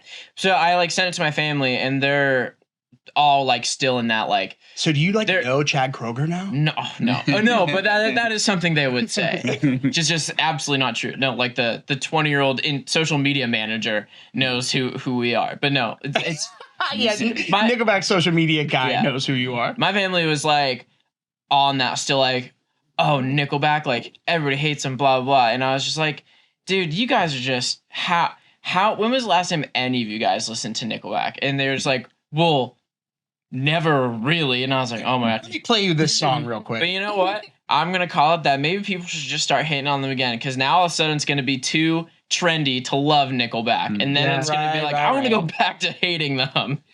Oh, you don't like Nickelback? I'm gonna bully you. It's like, Yeah. what? I actually saw that part of the Chad Kroger at least seems to explain that part of the reason people originally didn't like them, which it is kind of true, is that he made a statement one time that was like, we were like nobody's, and then like the next morning I wake up and there's like 4 buses outside my house, and Yeah. there's your lighting crew, and like you guys are gonna be the next big thing, and everyone's like, dude, you suck, like what, you're so entitled. But it's like, that is how it happened for them. Like, Well, he's just being truthful. Having the soundtrack epic moment to the Spider-Man movie certainly Yeah. doesn't hurt your case. And then immediately, I think, like, honestly, I watched Our Last Night right before they got off of their Epitaph deal. They were on their last album with them. They released it, and they were like counting down the days until they were officially going to be off label. And it's not from when the album comes out for them. It was like listed as whenever the final masters are submitted. And so they actually realized they were going to be off of the label in like June or July of that year. And so in May, before they did this tour with Sleeping with Sirens in Europe, they did a cover of Adele's Skyfall theme. And so Skyfall, global James Bond movie with a global marketing budget that, you know, billboards all over the place, plus Adele is singing the theme song, and it's a James Bond theme song, has that James Bond like chord progression, very like everything about it was centered around it. And they did their cover, and it hit like 1 million views in a really short period of time. And it was their first time doing a rock cover ever online like that. And so I watched overnight, essentially, that platformed them to give them the opportunity to be able to turn around and now release an EP in the fall whenever they were doing their fall tour with Sleeping with Sirens, and sell a shit ton of copies of the record as an independent artist finally off of their label. And I think they actually had to split 50-50 the master with Epitaph. I can't verify that for sure, but I'm pretty sure that was a part of the conversation. It was that they released it because they were like, hey, we're off. We already submitted our last record. Like, we're good. But if they released anything while their contract was still going, they had to like split the percentage on the master or whatever. And it was like one of those things that I saw a band who I remember being on tour. I don't know if Trevor's going to get mad if I share this, but like, we'll find out. We were in a van and we were going somewhere, and their tour manager then, Curran, was driving, and we ran out of gas on the highway. And so we have to pull over. We're like 2 or 3 miles from a gas station. We're like, fuck, we're gonna have to walk. It's middle of the night. And I remember Trevor sitting up and just being like, God, our fucking band is so shot. Like, I can't wait to go home and break up. And like, just so jaded because their label took very little care of them. And I met these dudes when Trevor was, I think, like 15, and just like screaming in front of crowds on a tour that I was like, I'd never even heard of these guys, and they're amazing live. Like, they sounded so great live. I was instantly hooked. And so by keeping in touch with them, I basically was like, why aren't you guys bigger? I don't understand. Like, you guys are on a label. Like, in my mind, I was in that Warped Tour scene. I was like, oh, you got to get signed to a label. You got to get good management. And then that's how you get tours. And then tours help you build money. And then you're a rock star now. And they were literally just being throttled by their label, not really fully supporting them. And then to like maybe a few months later, like not even 6, 7, 8 months later, see them do that cover and release it, and see the onslaught of support and people coming out of the woodworks to be like, yo, this is awesome. And they did a great job on the cover. And Matt is kind of like the brains behind their music production. So they were really, really good. And they had put out a song that essentially like raised awareness about them. And now they had all these, they were off their label, and then they were making fat dollars. And then not even like maybe a year later, I was driving a U-Haul across country to move them out to the LA area, because they were like, all right, let's go out where we can be around other musicians and get into a place where we can actually do some damage. Yeah. And so just to see that, like, that's the kind of thing that you could have done then, and now it seems like that is not the same kind of world we live in in a post-TikTok, post-pandemic world. I do see numbers kind of dipping a little bit insofar as there's this huge saturation of people doing covers and things like that now. But I think the bar raising for each artist is still super important. Like, if you have a high bar set for yourself, and like the audio quality that you're putting out is like just as good, if not better than the original, then you stand an opportunity to like kind of compete with that and be able to grow your brand as a band or an artist or whatever it is. I mean, I think that maybe I'm wrong in saying this, but kind of we're talking about how like it was cool to dislike Nickelback for a period of time. It was cool to dislike people doing covers for a small period of time. So those that were willing to stick their neck out and be like, I'm just going to eat it. And then like, you can kind of hide behind your screen and show support. Like, you can binge stuff and like videos, and people aren't going to know that like you really like cover bands. Well, now it's like fine to be in a cover band online. It's like, there's cover playlists. It's like, why aren't you doing this? It's a great way to make money. So it's not at all. People aren't going to give you a look if you're like, no, I'm in a cover band online. But you know, what's the thing that's happening now that people are like embarrassed, maybe is the word to use, that you're just like, but if you just did it. Right. Yeah. I think it's a lot of the cringy themes kind of for like creating content on TikTok.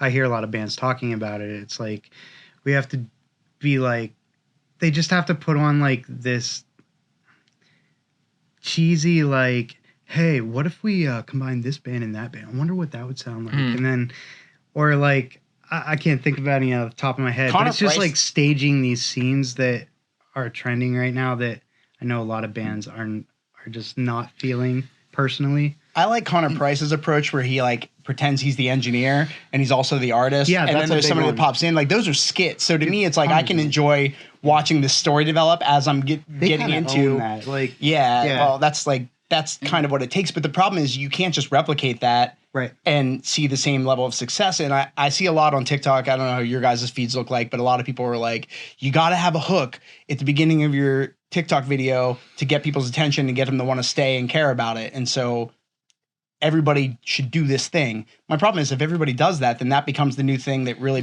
turns people off to observing it. So really you still have to find some way to be authentically you and get your authentic message across, I guess. So this brings me back to the question on my mirror: why?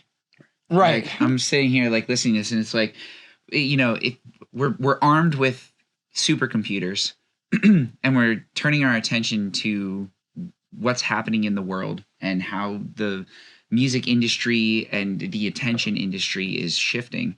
And for me, the question is why? Why do I want to chase the trend? Like, what do I want to get out of it? And that's not like a judgmental question. It's like I actually want to know, like, do I want money, or do I want attention, or do I want attention so I can get money, or, you know, freedom? This is kind of like the stuff that I was like getting into earlier. And I think that the why for me has really shifted to being more like, I want to figure out who I am and then express that as authentically as I can, because that's what I want. Like, not because the world's trending in a way where people want to hear what's real, you know. And you're right about that. I definitely pick up on that and feel that as well.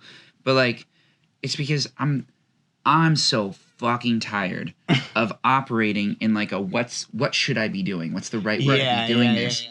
And like, I almost want to, like, not in like the fuck the man kind of way, but like, I almost want to, which like, we've established is really just a fuck me kind of way. Yeah. Yeah. I want to give myself permission to just do it the wrong way. If that's the way I want to do it.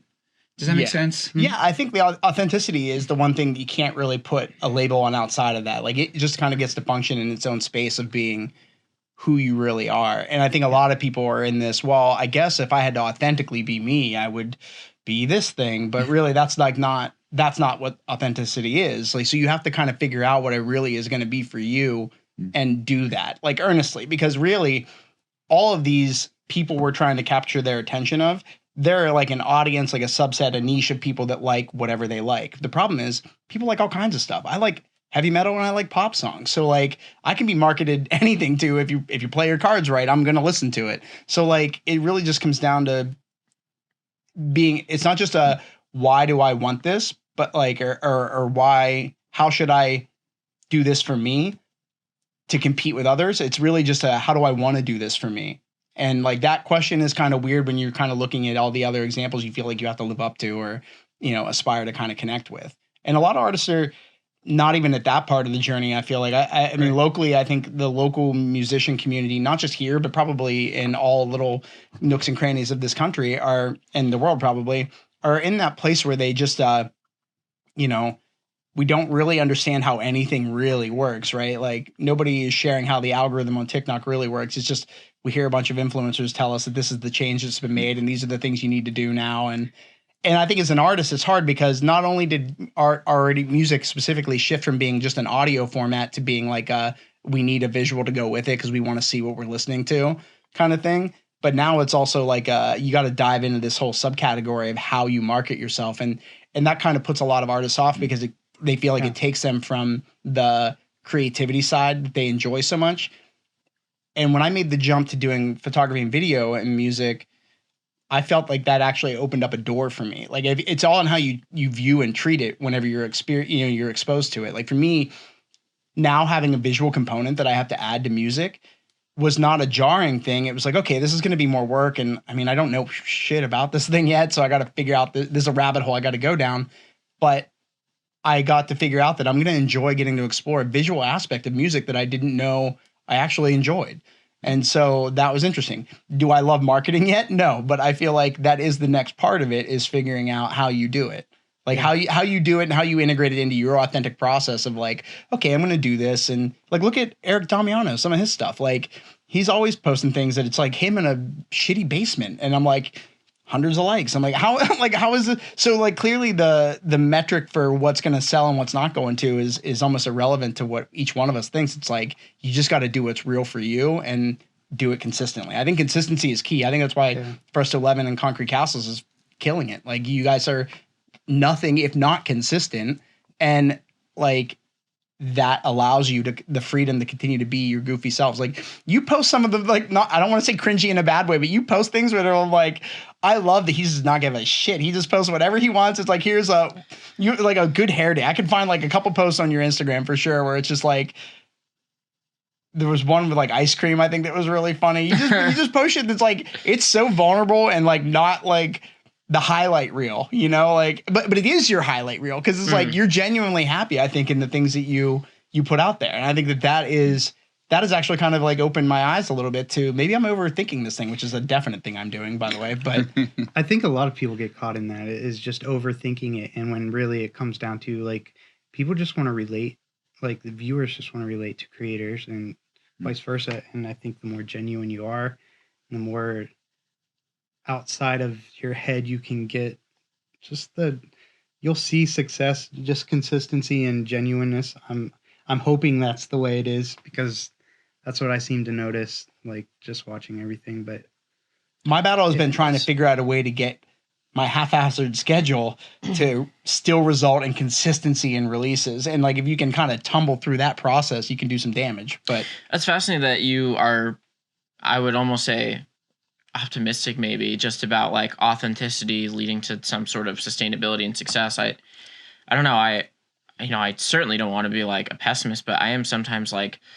man, like I feel like there's such a small percentage of people that really benefit and have made a living by just being so authentic, and it doesn't feel like work for them. Like, there's like, I just turn on a camera and do what I always do. Right. Maybe I need to put on like some more rose tinted glasses, but like I think that sometimes when I see things, I'm like, I feel like this person was thinking about what is the most success. Or I always get things that are like you're talking about, here's what you need to do in order to whatever. And I'm like, it's a bummer that people are thinking so critical about it. And then I certainly get down the rabbit hole of like, man, maybe I should be doing that.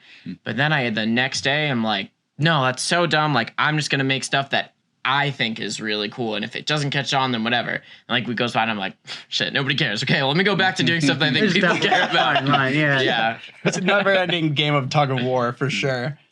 So to branch out of like that side of our experience in the music industry, I kind of wanted to kind of dive into what each one of us feels like our strength is specifically, and what we bring to our sort of like avenue of how we interact with the music industry. So you drum in First 11 and Concrete Castles, but you're also like producing on the side, and you teach, and you do a bunch of different things. So what are some of like the strengths you feel like you've really been able to sort of hone in on and develop as an artist as you've been growing?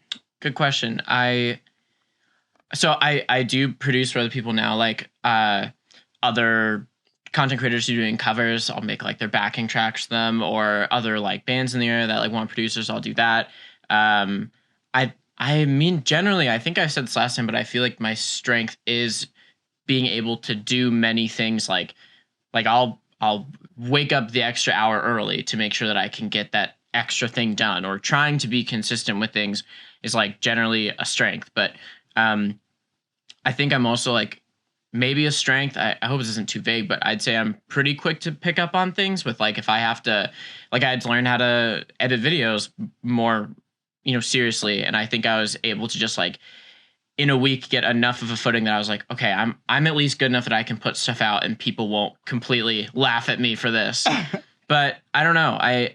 I'm not so sure if I have like a specific thing that I'm like, oh, I would be the person that somebody should go to if they want this thing done, because so many people wear so many different hats now. Yeah.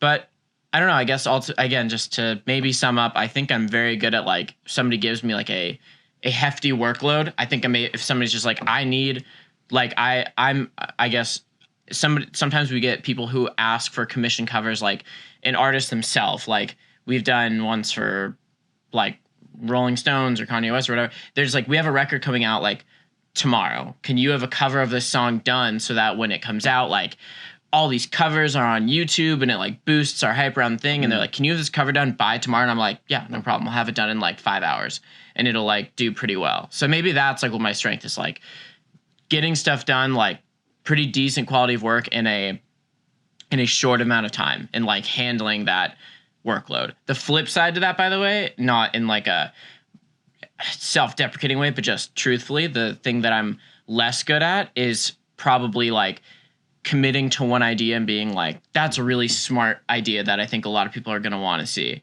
which I think I've expressed before is probably the best way to sum up the dynamic in our band is like, we have this idea that we really believe is going to work. Like, Sam, can you try and execute on this for us? Like in a quick time, where I'm like, yep, I'm your guy. I'll do it. You said that last time. You were like, it's important to have people in your group that like can execute. Like there's got to be somebody who is like the execution guy. He's the guy that gets things done. Or if it's not he or she, like a singular person in the group, it's, there's got to be some dynamic in the group where it's like, this is the person that gets shit done.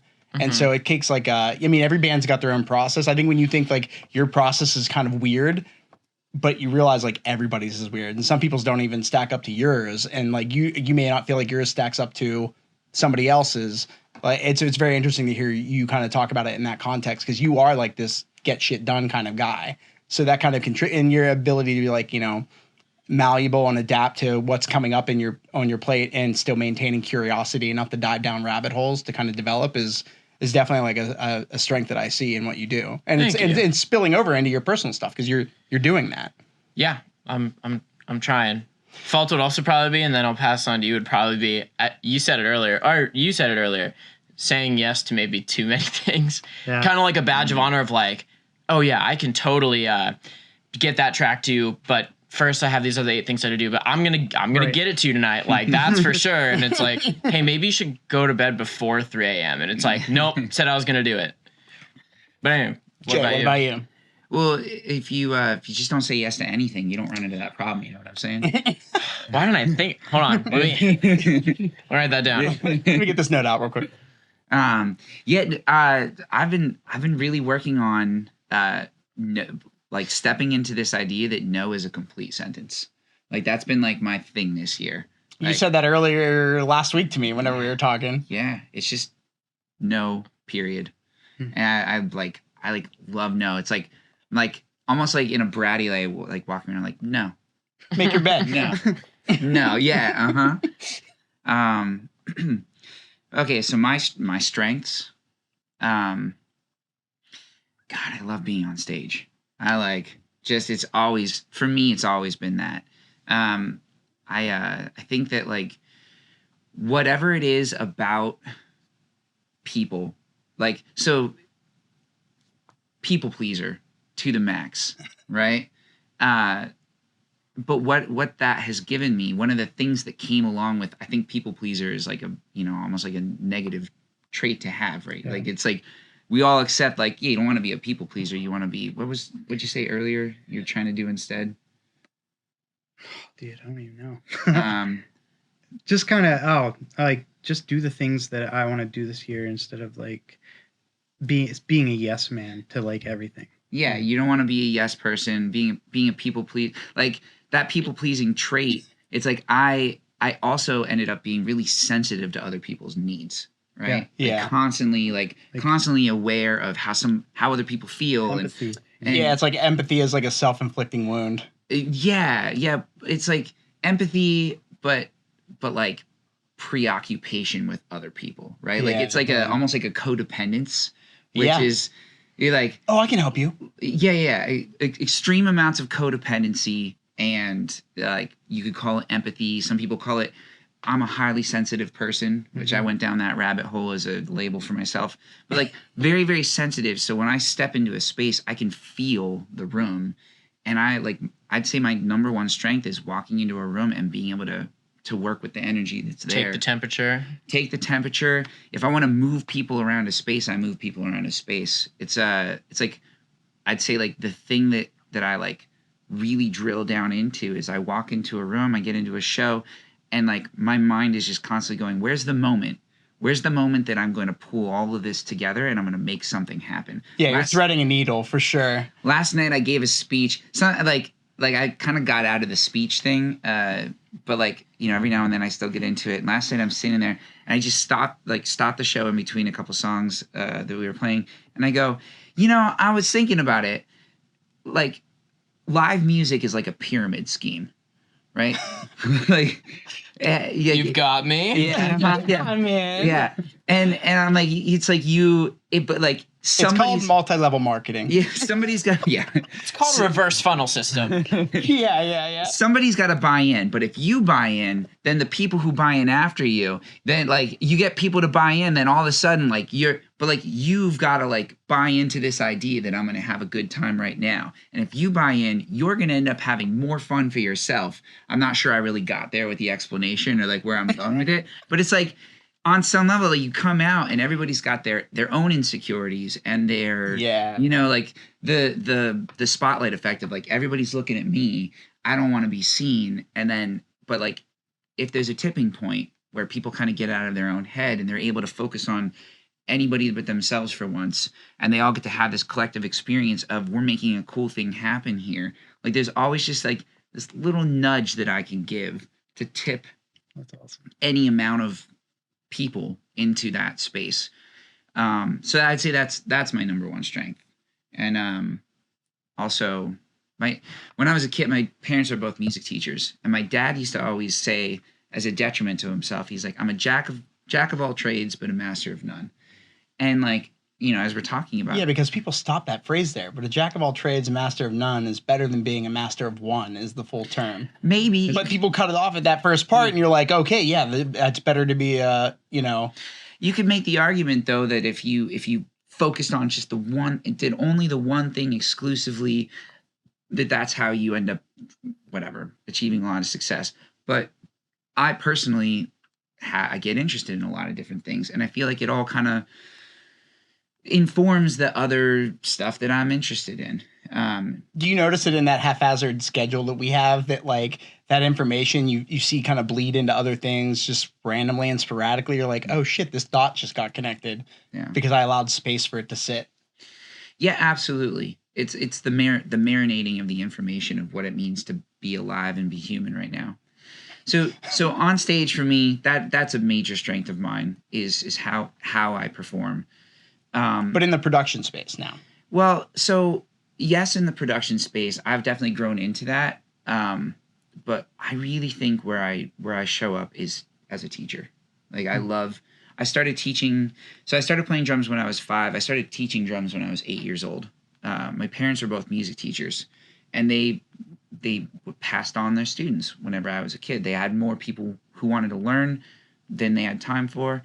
So I started taking on students at that age, and I loved teaching. I loved watching people grow. And I don't really teach drums anymore. I have, but like, really, it's almost like I stepped into a space of artist coaching where I'm kind of like teaching what it means to live a life as an artist. And sometimes that looks like lessons, and sometimes it looks like production, and sometimes it looks like talking about feelings, But I would say that's another really big strength of mine. Do you get that too from the teaching perspective? Like, because you're teaching students and also creating and producing and stuff like that, do you kind of get, like, do you fall into this mentorship role kind of a little bit? Well, I've tried to. I want the title, so I'd like to. Yeah. No, well, I tried to, and it's still being develop like an artist development program with some of my students that will kind of introduce them to the idea at this like more formative age. Like, look, perhaps you don't know it, but like, I do this for, like, you might just think of me as a music teacher, but like, my living isn't just doing music like with you for this half hour a week. Like, I do lots of things in music, and like, I'm fortunate enough that it pays my rent. And if you are at all interested in this, even if that changes by the time you're 18 and you want to go to school, like, I can be the person that could set you up to maybe have the option of doing both those things. And most people are not as fortunate as I was. And so I would like to have that for them. But I mean, I remember what I was like at that age, and I'm like, I loved music, but if somebody tried to do like an artist development program for me to be like a doctor, and they were like, you could be a doctor, I'd be like, I'm not gonna do all this work because I want to do this other thing. So sometimes I fear that maybe it won't happen because some of my students are like, that seems like a lot of work. Well, yeah, no, I'm trying to figure out a way to approach it in a way that isn't like, look, you're not selling your soul to anything. This isn't a pyramid scheme. No, but just being like, look, I really think that you have so much potential, and I could really work with you and just give you the option if you'd like to, and if you want to walk away from it, that's fine. So I'd like to, but I'm noticing that a lot of my students are they're still sussing out what they want. Like some of them, I teach them the same thing every week because they just kind of do it for fun and they would rather be a basketball player. Right. And then some students text me like every day and they're like, I had this other song idea, and I'm like, oh my gosh, I could help you so much. So I would really like to. Yeah, I feel like that comes down to putting people in a place where you can help them understand that they just need to fall in love with whatever part of the process they love. And like deep dive into it. And it'll grow from there. Like it just naturally, I think, does. It's happened for me. I think I've watched it happen for you with production. I've watched it happen with you. Like I remember some of the demos that I remember hearing when you only had like one shitty monitor on the left-hand side. And like the other one was like a and he was, but like proof, man, if you want to do it bad enough, you find a way to make it work. And there's something to that, like necessity is the mother of invention style approach that really is kind of like the game changer for people when it comes to learning and adopting these new habits and growing into whatever their artistry is going to look like.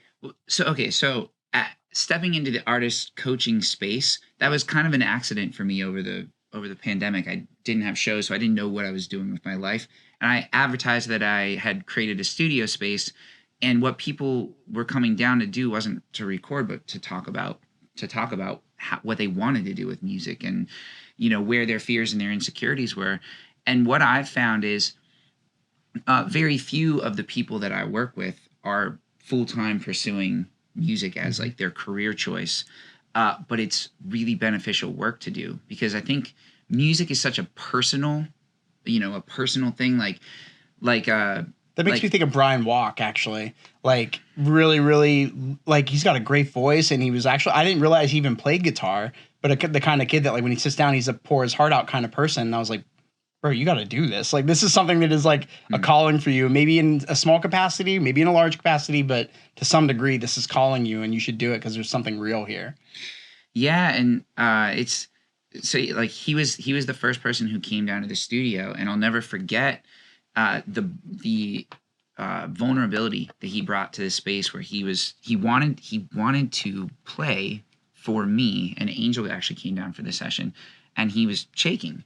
And he would stop after like 30 seconds of playing and apologize. Apologize a lot for what he was. I'm so sorry. I'm sorry. I messed up. And like, just like being there and holding space for someone who is like stepping into what it feels like to express themselves there's like a magic to it that has nothing to do with me, or at least it feels that way.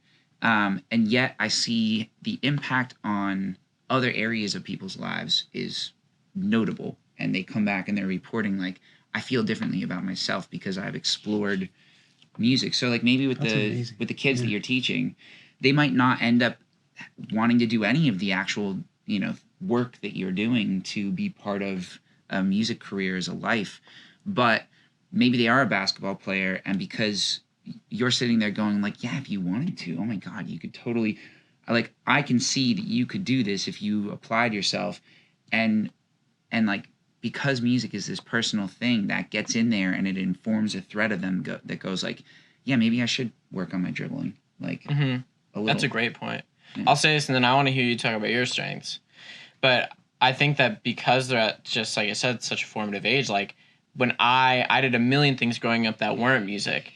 And for example, I played like hockey for a long time, and I'd have like a coach that I had a great experience, and then one bad coach would kind of, no, I'm going to step away from that. That was a bad experience. If I wouldn't want a life in this thing, if there are people like that could make me really just not enjoy this thing so much. Which is crazy because you're in the music industry and there's like nothing more toxic and worse, I feel like, than like... There can be. There certainly can be. Right. But like, I think the guy who taught me, who happens to be the bass player in First 211, Ryan, he like taught me how to play my instrument. I gotta have him on the podcast, dude. I feel like I have not gotten it down. I want to have him on for sure. Well, I'll drive up and do one with the band. That's what we'll do. That'd be cool. Well, he just said, like, when I started teaching, he was like, just make it your goal that even if they just learn nothing about music, they couldn't tell you what a quarter note is after 5 years lesson, they will want to come back to music and they will have a good enough experience with it that they will always feel invited to continue to explore that. He's like, I have students that they come in my lesson room and we order Subway and we just do nothing, and they like go home and they tell their parents that they learned everything today to like save me a little bit. And I'm like, that's perfect. We'll cut this part out so the kids don't see. Oh yeah, exactly. So like whenever I have a student that like for one reason or another kind of decides to like, hey, I want to take the summer off, I want to do it, I'm like, that's fine. It is the biggest compliment ever when like later they're like, hey, do you want to do lessons again? I'm like, yes, absolutely. Like, what do you want to positive learn? experience goes further than the lesson learned in the day to day. They're like, I don't really want to learn guitar anymore. I'm like, great. Do you want to go get a cup of coffee, talk about what you want to do? Do you want to learn how to produce? Do you want to do this? Yeah. Anytime that they decide to come back, I'm like, okay, perfect. I'm the guy who told you to keep going with it. Well, so I want to say before we get to you, and then I want to jump to you, Jason, in this artist mentorship role, like pre-pandemic, or basically right as the pandemic started, because we couldn't film a music video for Blinding Lights because it happened, and we were like, are we not allowed to be around each other? Yeah. Like, I don't know who he's kissing for sure. Like, and definitely not going to be me now. And I was having a really hard time with the barrier to entry on the skill level I felt like I needed to have with recording on my own. And obviously this is like way late to the game on people having home recording studio setups. And this is like one of my go-to guys when it comes to asking questions about things, and I could pick his brain about everything. But it literally took me having you in the studio with me to like coach me through the tracking process of doing Blinding Lights to get it done. And then I went through the process of comping my own vocals and then like tuning them all. And I realized I had to do that step to realize I needed to not do those steps anymore. I was like, I cannot be responsible for comping or tuning, or the learning curve is going to keep us from getting shit done. Mm-hmm. And so, but getting it tracked and making sure my signal was good and ended up my singing was good came from you helping me get past the vulnerability of feeling like I wasn't sure if I was doing it right. I know what I'm hearing. This feels different than whenever I've tracked somewhere else before. I feel like I can hear myself more because I set my mix up, and it doesn't seem like there's that much bleed into the microphone or yada, yada, yada. You know, like all those things you have to worry about when you're tracking yourself. And then to segue over to you, that's what helped is I was able to kind of like, Jordan, like you're mixing, like you sent me a mix to something. You're like, yo, hey, can you just check this out? Like I worked really hard on this and I'm really proud of this mix. Can you listen to this? And I was like, Jordan, this sounds amazing. Like, why don't you do our stuff? And like, would you be willing to comp my vocals and also, you know, do the tuning and then mix and master? And you were like, dude, absolutely. Yeah. Like, let's do that. You were like excited about it. Yeah. And so then I realized that like this like age old lesson that we had gotten from our one mentor, Jeff, was like, it's not about being able to do everything really well. It's about being able to do what you do really well and being with a team of people that can do what they do really well. And that's everybody on the same boat rowing together in the same direction. And so like realizing you were then going to become our fifth Beatle, because like that saved me from having to go down a rabbit hole that one, I didn't want to go down, and two, I wasn't great at doing, I'm sure. Like that really helped, but it took the two of you separately. And that's, I mean, another reason why you guys are both here is like, it took you guys kind of helping me over these little vulnerable, insecure spaces of my artistry that got us to then that following year. It was just like song after song after song. Yeah. Like we were just dropping things left and right, and I felt really good. And then I met you dickheads, and you guys were like, yeah, well, we do one a week. Oh, actually, we're actually going to start doing 2 a week starting next week. And I was like, oh, just to fucking spite me. Okay, all right. But like, I remember being like, okay, so now I'm seeing like the scale of all of this. Like, I know what our process is, so I know it's difficult to get like to the point where you're happy with a cover when you're done with it because you're re-expressing it in whatever way you do. But you guys were like a machine. You guys are the most well-oiled machine that I can possibly think of. Like I tried to show somebody your YouTube page once, and I was like, yeah, they've got a bunch of videos. They've done a bunch of covers. And after like the fourth or fifth like scroll wheel down, it was still going. I was like, it's like I didn't realize how deep the fucking ocean was or something. I was like, oh, wait a minute. And we're still going. And then so I just wanted to say that like I really do have like Relic Hearts and I both specifically have you two to thank for being able to get me over this one barrier, because it got to a point where songs were getting done and I just wasn't tracking through the vocals to them. And so I was like, oh, fuck, I'm holding us up now. And Gotcha. And so I felt like that helped me get to the point where we were able to get stuff done and out. So now. Wait. Before we talk about Dude, Jordan. it's fine. Yeah. I wanted to say, so what Johnny just shared is that, like, you know, we've had a big impact on him. And I would say that there was almost no piece of me in any of that process that felt like I was like the guy who was showing up to do the thing. But you were creating space. Yeah. In my space, no less. Like, you came into my place and you're like, yeah, we're good here, man. Everything's cool. So, yeah. Let's just do this. Like, we're just hanging out. And yet I get to have that, like, I get to have this kind of impact on you, which is, like, to me, like, the magic of the process of collaboration and, like, you know, call it coaching or teaching or whatever, but just, like, hanging out with your friends and doing stuff. And the takeaway is, like, yo, like I couldn't have done this without you. I think that's so fucking cool. Yeah, man, it was cool to me too, because I was like, this is a part of me that I felt like it was also like hurting me. Like, it hurt me to know that I was holding us up, because I'm like, this is like, I dragged all these dickheads into this. Like, I put this group together, and I'm the one dropping the ball now. It makes me, I wear that weight of responsibility, you know, heavily. And so, I mean, to get past it because of the help and aid and, you know, just general space creating that you did was like, you know, tantamount to the degree that we were going to be able to see any metric of success. And with that, I'm going to finally segue to you, dickhead. Yeah, I just want to say to that, I personally hate comping your vocals. But why? But no, why? The more I dive in, I might hate it, but I find that I get obsessed with it, and that's why I can't do it. Yeah, but I just want to encourage you when you do start. Don't give up on it, because like when you start comping, it's gone. That ship is sailed, man. I will never missing an opportunity to really fall in love with your voice. I love this. Like, yes, I'm telling you, you start learning how to edit and not learning how, because you know how. I know how. I do not like the process. Get over whatever that is. I don't know if it's like I hate my voice or don't fucking support him right now. You start falling in love with those little nuances, the little like dude, I used to hate my voice too, but dude, when I track and sing now, like, man, if I have like this rasp to my voice, but like, dude, sometimes if I do this delivery that it's not perfect, but like those little imperfections in your vocals, if you learn to start loving them, you can really shape like a whole vocal take that you are damn proud of, and you don't have any doubts about how this, you don't have to put it in somebody else's hands to be like, I hope he hears it and I hope he gets it. And like, I'm happy that I have been able to for the most part, but man, I want to encourage you to keep going down that rabbit hole a little bit. Yeah. But here's fall in love with it. Here's the thing. Hear me out. I could do that. The problem is, if all I was doing was the recording process, it's not even the time. It's like, it's the avenues of all the skill sets I'm already bringing to the table. Right. Like, I'm shooting the videos. No, hold on. No. And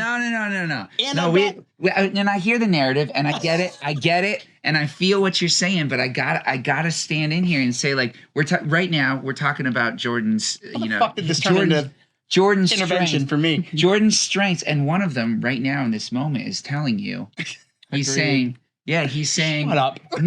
Not like let's suspend the narrative, and you're fucking right, absolutely, because you've been able to outsource and like, compartmentalize certain tasks in your life. It's helped you to drill forward and be more productive in your life, for fucking sure. However, what he's saying is maybe take a peek in the mirror. Like looking in the mirror, some people don't want to look at them. Like, you ever just stand and look at yourself and you're like, that's fucking weird. Like, this piece of shit. Like, comping your vocals is a little bit like standing in front of a mirror naked. And he's saying, you might like what you see. It's not that I don't, because I think I enjoy the hearing. I specifically try takes that I know I just entrust to you in a way that I understand. You appreciate the nuance because you know that like some of those slight imperfections work really well. Mm-hmm. It's more of a time management thing. It's not like I don't want to do it, even though I know I don't. It's really that by not doing it, I definitely know I've freed up a window of time that lets me move on to the next thing that I got to do. I feel you. And I see we're also suspending the narrative again. And then I'll move on. But like, I think some of your distrust for yourself and like, it's not distrust. I know I would get good takes out of it from doing it. But I'm saying like you really relied on us. Dude, I found, and like you said, like it was cool that you just got to kind of hang out and that was doing such a big thing for you.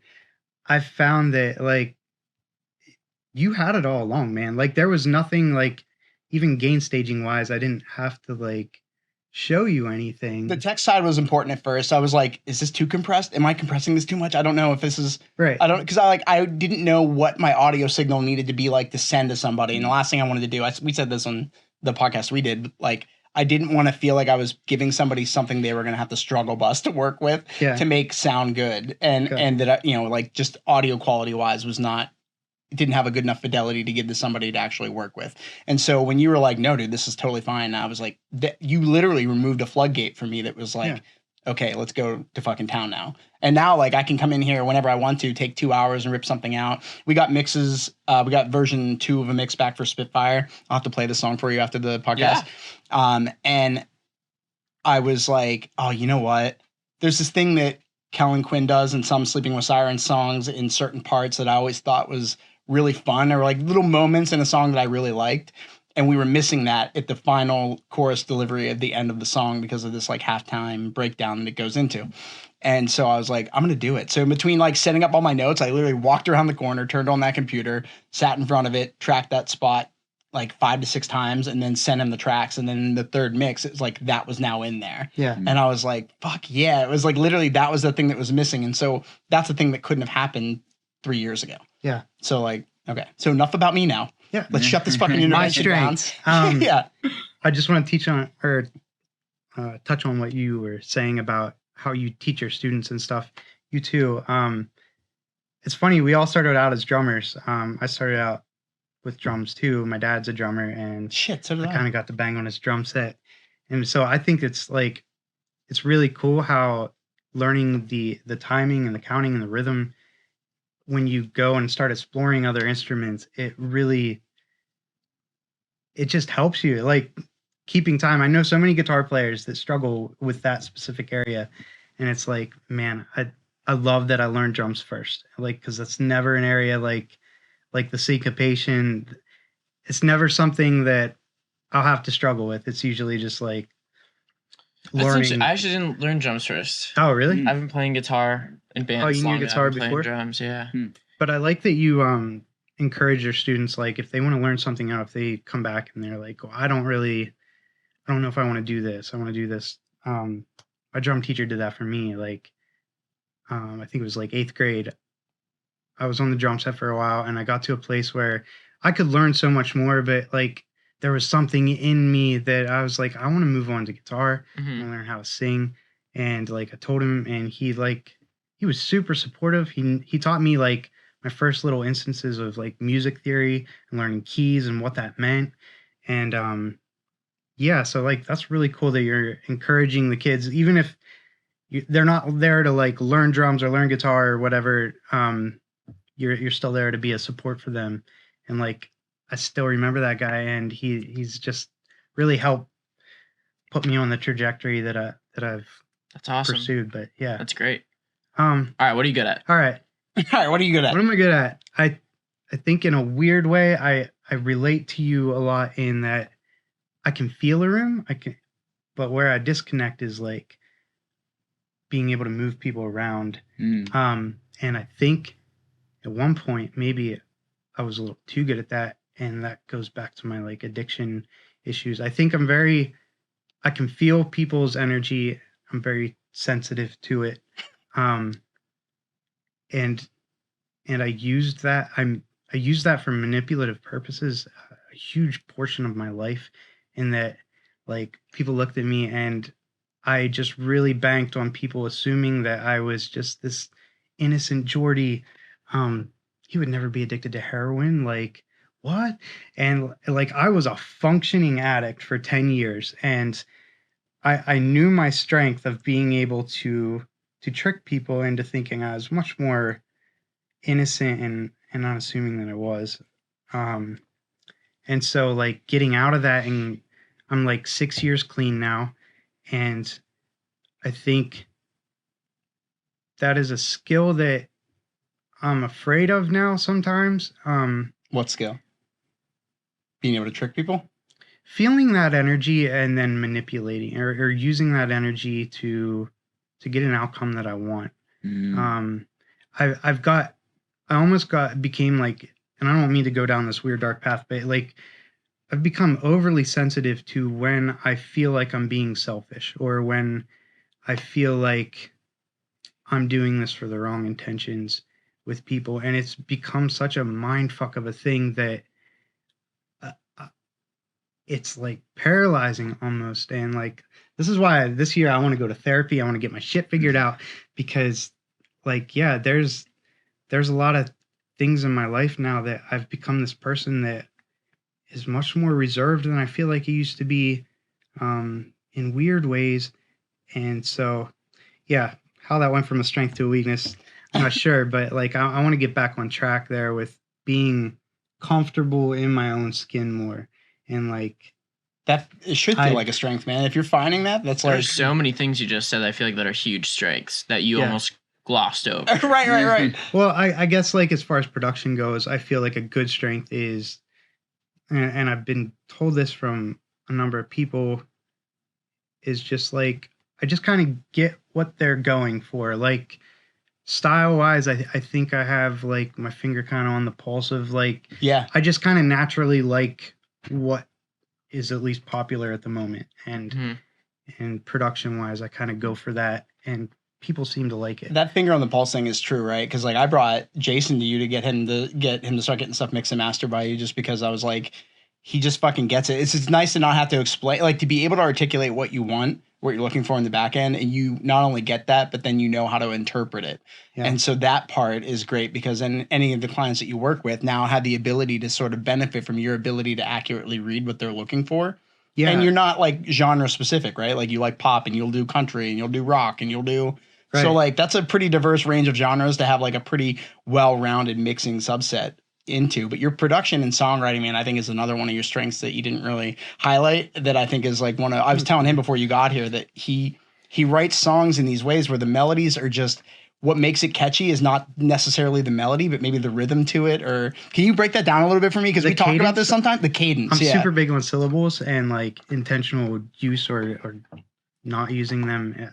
I think it's really cool, and I've always had this thought. Like I've been working on this one song for like a while, and it keeps like shifting in my head, like just hearing like different melodies. And I kind of had this idea, like instead of having like the traditional verse, chorus, bridge, chorus, like just kind of like in the vein of freestyle rapping, just figure out how many catchy melodies I can have. And like I know a chorus is important, but like maybe just every 4 bars, like switch it up and do something totally different, and just kind of see what kind of journey that can take the song on, you know what I mean? And then maybe like revisit something, but not be so structured.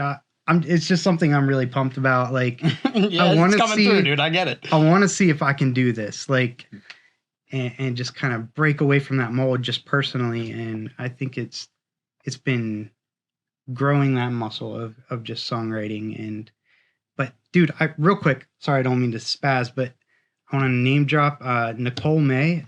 She's a new client of mine. She's like a social media influencer, I guess you could say. She's like real big on TikTok, but this girl was like looking for like a producer. She's like, I need a Phineas.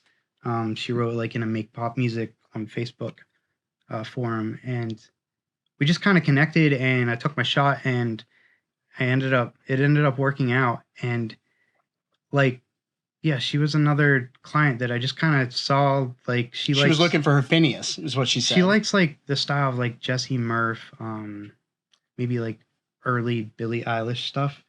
And dude, it's just been really fun. She has a song coming out, and she's like, yeah, you just get it. Thank you. Like, this is just so easy. And so like, I hope I can continue doing that. I think that's a strength I have, but yeah. Yeah. Finger on the pulse. Lots of Is production. that a phlebotomy joke? Oh, dude, didn't even think probably. Do you want to touch on your strengths? Yeah, dude. Yeah, I think and so the reason why I want everybody to kind of talk about those things is because I feel like we all can easily get in our own heads about not thinking that they are strengths. And I think sometimes calling them out kind of can empower them sometimes. And so for me, being an executor is definitely a part of that. Like I take pride in being able to say that I can get things done. And I mean, you know, the selfish part of me loves the attention I get on the back end from people that are, you know, my peers that are like, yo, I love that you guys did that. Or like, hey, can you like, how do you do that? Or what, can you shoot a video for us or whatever? Like I enjoy executing. I think my strength is being adaptable, and it's something I definitely attribute to my dad. Like he was always, he was, former military. So he's like, adapt and improvise. If you can't do it, figure out how you can. Like you can always find a way. It may not be the way you think. It may be off the cuff or whatever, but you've got the ability to kind of tap into a part of yourself that is more filled with like ingenuity and the ability to kind of create something from nothing. And my dad's a tinkerer, which is fully fucking fledged into my world. Like this table is like a concoction of like, I went to the Black Rifle Coffee Company, their like warehouse in Salt Lake City. And, I saw their podcast room and they had kind of this bar set up like we have in the front, and mounting the mics to that. I was like, oh, that's fucking cool. Like I like that it goes along the front and it keeps the cables off the table. It's neat. Like, so I built one for myself, and I like that if I don't have a tool or I don't have the resource, I'm going to find a way to either get access to it or I'm going to develop it. So he brought this table over to my place and it was just like the heaviest, most basic looking wooden table. He's like, I got this for like, I don't know, $25. I found this table. It's going to be glossy, but then I have this vision for it. And I was like, okay. And he dextered the shit out of the garage. Like tarp everywhere. You could have like, it looked like a murder scene. It looked like a murder scene, and then, hung a paint can from the ceiling. Oh, and had it swing around. And had it swing around. That is awesome. And then it's it's awesome for me to sit here because like I get to see the long term output of you being like, I've got this crazy idea that I'm gonna like, I can see the end result here, and then you do execute. Well, sometimes what I found in myself that I think is a strength is that my creativity doesn't always funnel down one avenue. So for me, like sometimes when I get up in the morning before I get to work, I'll go to like an antique store just because looking at a bunch of weird little knickknacks and stuff just kind of takes me out of this regimented, I'm going to Walmart, I'm going to go to Sheetz and get a coffee, I'm going to go to here and do this, like all these very like plain, ordinary kind of things. And by sort of like there's like zen into the art of doing shit like this, that if I can do this, it takes me so far away from these other things that really demand a different kind of creative level of attention. And by being able to complete something like this, it's like one thing on the checklist that I wanted to get done is done. And now I have this accomplishment, this piece of art, this expression that got to take place during that. And then I feel ready to attack the next thing. And so this may have been like, I may have had a big project due at the end of the week, but I took 4 days doing this. And then the 5th day is the deadline for the thing. I'm like, all right, now I'm going to sit down and do 8 hours of this. But doing this prepped me in a creative mental capacity that makes it easier for me to like turn around and shift gears to this new thing. And I don't know. I feel like, I think my strength is being able to adapt and do those kind of things and being willing to try new things. And so like, discovering with Alex and like meeting him and then seeing bands that were doing things that were way different, but still seeing the results that I would like to see for me was like, oh, there's more than one path to this. There's like, I don't have to do this label and management rope-a-dope game where I got to find myself in the cool kid club to be able to be successful in this capacity. And by being, malleable and adaptable and willing to improvise and curious, I think curiosity is the biggest thing. I'm curious about so many things. And I've gotten to a point now where my new strength is being able to figure out which rabbit hole I need to not go down because it's going to take some time. I was going to say actually the same thing about you personally. 2 things. One, I think that you're pretty well adjusted at like with the skills you have, you don't feel the need to take on a million different, you obviously have your hands in lots of different things, but I think that you're generally pretty good at allocating your time with your projects, which is I feel like that's not true at all. I feel like I could do so much better. I watch your regiment and I'm like, damn, I wish. Yeah, but you know what? The cost of that is I feel incredibly burdened by taking time to do like spontaneously creative things. Yeah. So and I just accepted it's like something I have to do to make progress in my world. Just to live on the other side of that fence, like I would say that you should at least take comfort in the fact that like you're fine with spending an afternoon doing something like this, but I would personally feel like, oh my gosh, that means I'm going to have to delay this and that's going to domino effect into this deadline and whatever, which sure to some degree is like kind of useful, but on a large like period of time can be not good, especially for somebody who's doing something creatively all the time. And I have to say, by the way, that these 2 individuals who are just really awesome people, I'm like, in a way, I'm like in a in a healthy way, I'm like very envious. I'm like, man, you have some like really supportive people like surrounding you. And we have all individually said that is like such a critical part of the equation. Like you hate to succumb to, you're like, why am I not like thick-skinned, headstrong? But like, oh my gosh, you have some really great people to like hype you up. Man, I don't even look at it necessarily specifically like that, but it is like a culture of support, right? And so like with Jason's skill set, it's his ability to not make you feel vulnerable in a place where he's making space. And so that's a strength through and through. And like for Jordan, it's him allowing myself to be vulnerable and fuck up. And with both of them, I guess, and not feel like that's what I'm doing. But I mean, I have a small circle, and these two are definitely in it. Like you're definitely in it.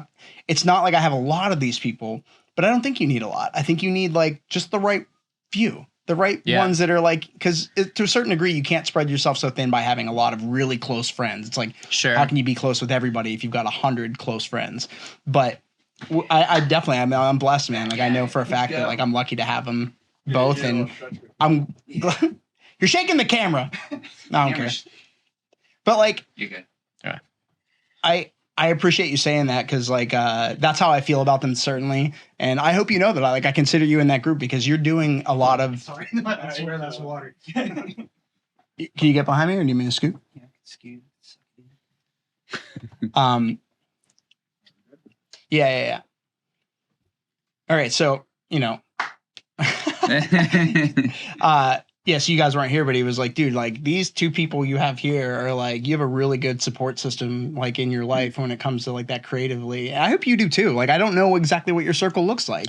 I would say that my circle, I have this similar dynamic, but it's not in music, which sometimes is nice, but like that dynamic is more like the childhood friends, but like one of them's like becoming a doctor and one of them's becoming like a videographer. So it's kind of artistic, but like they're not people that I collaborate with musically. Mm-hmm. But you have, I think, the Venn diagram of like, they're people who you're very close to and are very much like, they encourage like the fuck ups, you'd say. You know what I mean? They're very like, they create the very like good space, but they also are just in the music space, which is like pretty great combo. Like not everybody has that. Well, I think to my credit, that's what I thought would be great about this podcast. Is I was like, I know every one of you guys, whether you realize it or not, are heavy hitters. Like we're going to look back in 5 years, and I'm really excited to see where everybody's careers grow over the next 5, because when we're looking back at this, we'll be like, isn't it funny that we were like touching on the underpinnings of who we were all going to become? And that's so true in like every regard. Like we're always going to be growing. So there's no, I mean, hopefully we're all alive in 5 years, but like, barring the entire United States government collapsing or whatever, it could possibly World War III or whatever happening, like we're going to be in very interesting places in our careers. And I look at it like the thing you said about songwriting, like no song is done. They just get left off in interesting places. Mm. And so like, that's how I feel like if you treat yourself like being in that moment is you being left in that interesting place, it's like, oh, cool. I am here. This is very interesting. And like, how lucky am I to have, the three of you as friends in my life that are, supportive and inquisitive and, curious and adaptable and always showing me things. And I'm just so lucky that I got you guys to learn from, like I fully acknowledge it. Like I'm so much luckier than a lot of people that don't have that. But what I want people to hopefully take from not just this podcast, but all the episodes over time is that it is who you surround yourself with. Like, I think it's important for people to audit their friend circles because, I mean, and for lack of a better term, some of your friends are just losers.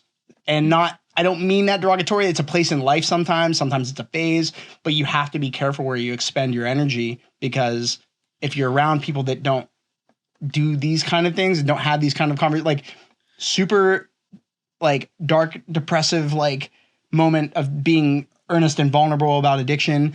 And then you discussing about teaching, like these are dynamics that all of us are dealing with every day. And so the ability for people to see like, oh, you know what? This person exists. This person exists. I could have friends like that. There aren't, maybe not you, maybe you. They can reach out to you. Jordan.Krepps@gmail.com. I hope your inbox gets flooded.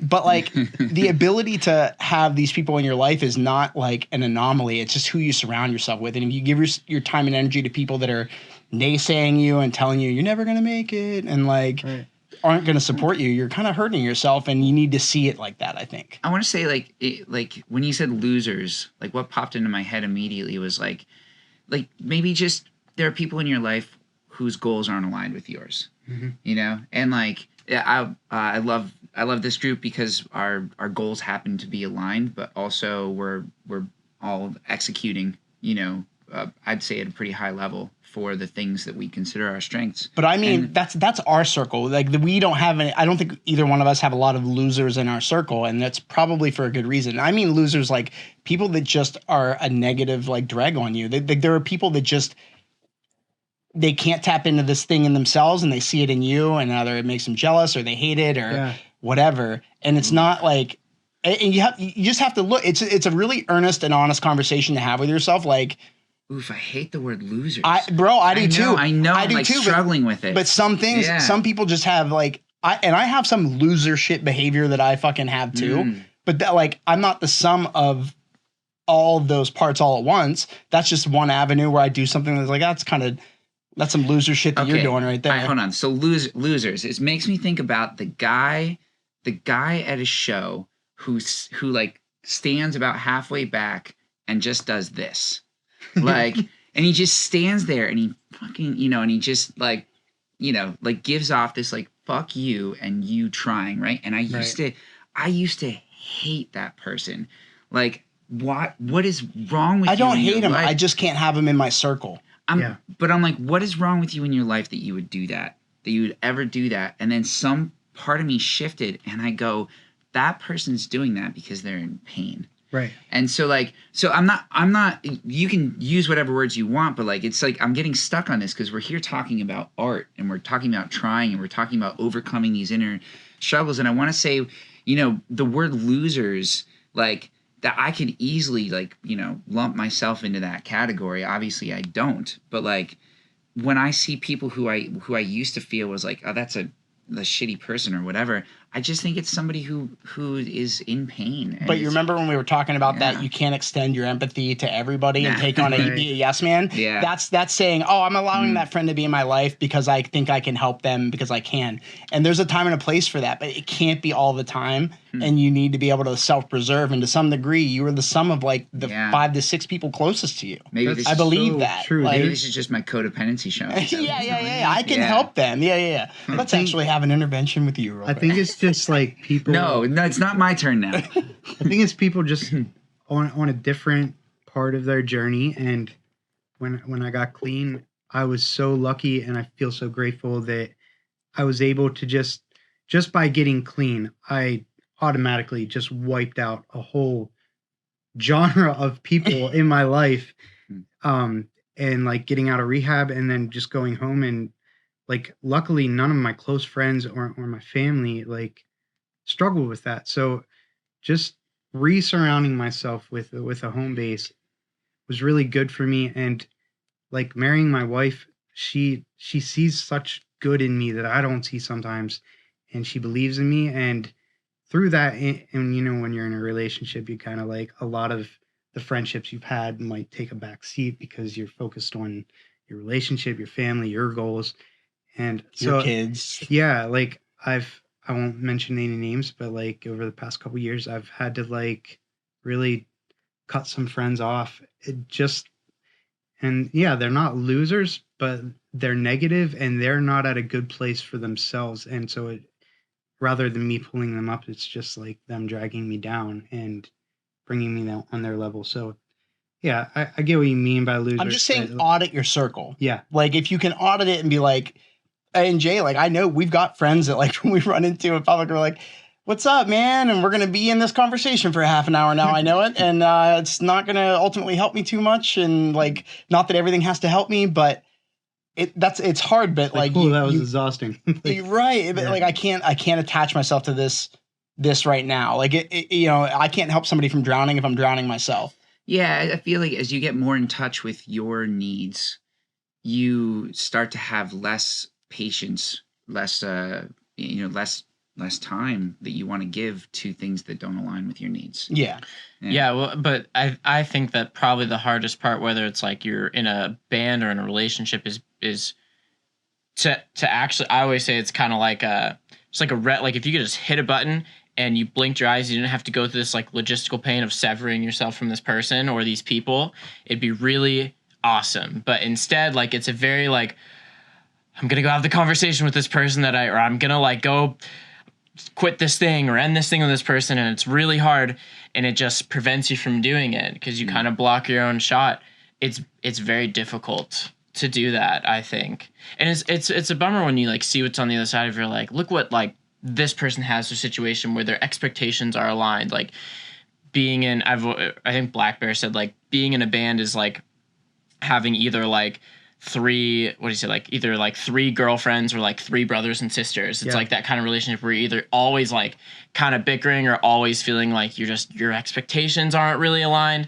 And then like you get a taste of what it would be like to be surrounded by people where they do align. Like maybe you meet another creator, you may make a connection, and then you're like, man, I feel like this person really gets it. And it's like, oh my gosh, does that mean I should kind of get away from that person and spend time with this person? It's like, I think the answer is yes. Now I have to actually do it. And that is so difficult. I don't envy people who are in that situation where they're like, I know this is the right thing to do, but fuck, is it hard to just do it? Jordan, you wanted to talk about something production-wise that I wanted you to dive into. And because I wanted to kind of talk about that because all of us kind of have this, like, I learn a lot from you guys all individually from the production standpoint. And so I really enjoy like hearing these conversations as they develop. And you'd said that you're like, oh, I have this idea. Oh, no, I guess it's more mixing. But yeah, I just wanted to share like some little tips that I found super useful in getting more towards that goal of a professional level. And I think it's number one would be saturation on a lot of things, like distortion, even an odd harmonic distortion. That was one of the things that like I think I've learned later. Like intentional. Like everything from bass to your vocals to your drum bus, especially to your master bus. Putting saturation on there will beef it up in a way that EQ and compression can't really touch. And that was like one of those little tricks. Like I knew what distortion was, obviously, but like I didn't realize you can use that for like for getting better mixes. Like you definitely should take the time to learn it, but like what works and what doesn't. But like, dude, distortion will help even a bass translate onto phone speakers that normally wouldn't. Had you not put it on there. We kind of talked about it last time with the idea. I didn't really know what phase cancellation was. Like I kind of understood the term, but didn't, and he broke it down for me, and I was like, oh yeah, okay, that's why in phase, out of phase works. And he was saying that like some engineers actually like use phase to their benefit, For like tone. Yeah, like to tonally get like a dissonance. I would imagine some sort of like distorted dissonance in your music in a way that you otherwise couldn't get. Yeah, intentionally. Yeah, so that was super nerdy, but saturation. I just want to put that out there. But yeah. Do you you said you do a lot of production for other artists? Like, what do you end up doing the most of? What do you feel like where do you feel like your strengths are, is like from the production standpoint? I feel like my strength from the production standpoint is like I would not tell a band, usually I would not tell them like, oh yeah, I'll mix it too. Usually I'm like, I will get your idea off the ground in like usually it's like, let's write a song. And sometimes bands are like, okay, like we have this thing and I want to say something about I had this lyric about like I was walking on a tightrope or something. And I'm like, okay, that's awesome. What are you really trying to say? And then it's like, well, really, I'm trying to say something like, okay, we'll say that instead. And they're like, oh, I didn't realize you could just, I think my strength is helping people jump over like the like little growing pains that you first, I end up working with a lot of people who are like very new to like songwriting production. And I think I help people get from point A to point B, like just a little bit quicker. And I think I have a strength of like getting people to work well with each other. Like when somebody's very like, oh, yeah, no, he should just play that guitar part. And I'm like, no, you should play that part. You wrote it. it sounds awesome. You should play it. And I'm like, your idea was also really sick. What if instead you tried to write harmony to that thing? And they're like, oh yeah, okay. Or I get a lot of people that are very much like, oh, you'll probably want to retract that later. And I'm like, no, dude, like take as many takes as you want. Like this is your idea and I'm just going to help flesh it out to get you, instead of like, oh, we only got this small idea. Like I can get that initial point to like a full verse, chorus, bridge thing in like a couple hours. And they're like, I didn't even realize that I had the potential to get this song done. Like I thought songwriting was done in this like huge writer's room with like 18 people and they're nitpicking. And I'm like, like no, we do in Nashville with like the writer circles and stuff like that. I'm like, no, like you guys all have amazing ideas. Just, it's kind of like what we're talking about here. Like believe in yourself a little bit more. And I bet it'll sound 10 times better than you think it would. Like stop being so self-critical. Like you can write an amazing song. Anybody can really write an amazing song. He literally set out to write Mountain, this song Mountain that we did like a little music video for. And his goal was to write a song that sucked. And the song is like actually like poetically beautiful. Song, it's oh, you mixed it, didn't you?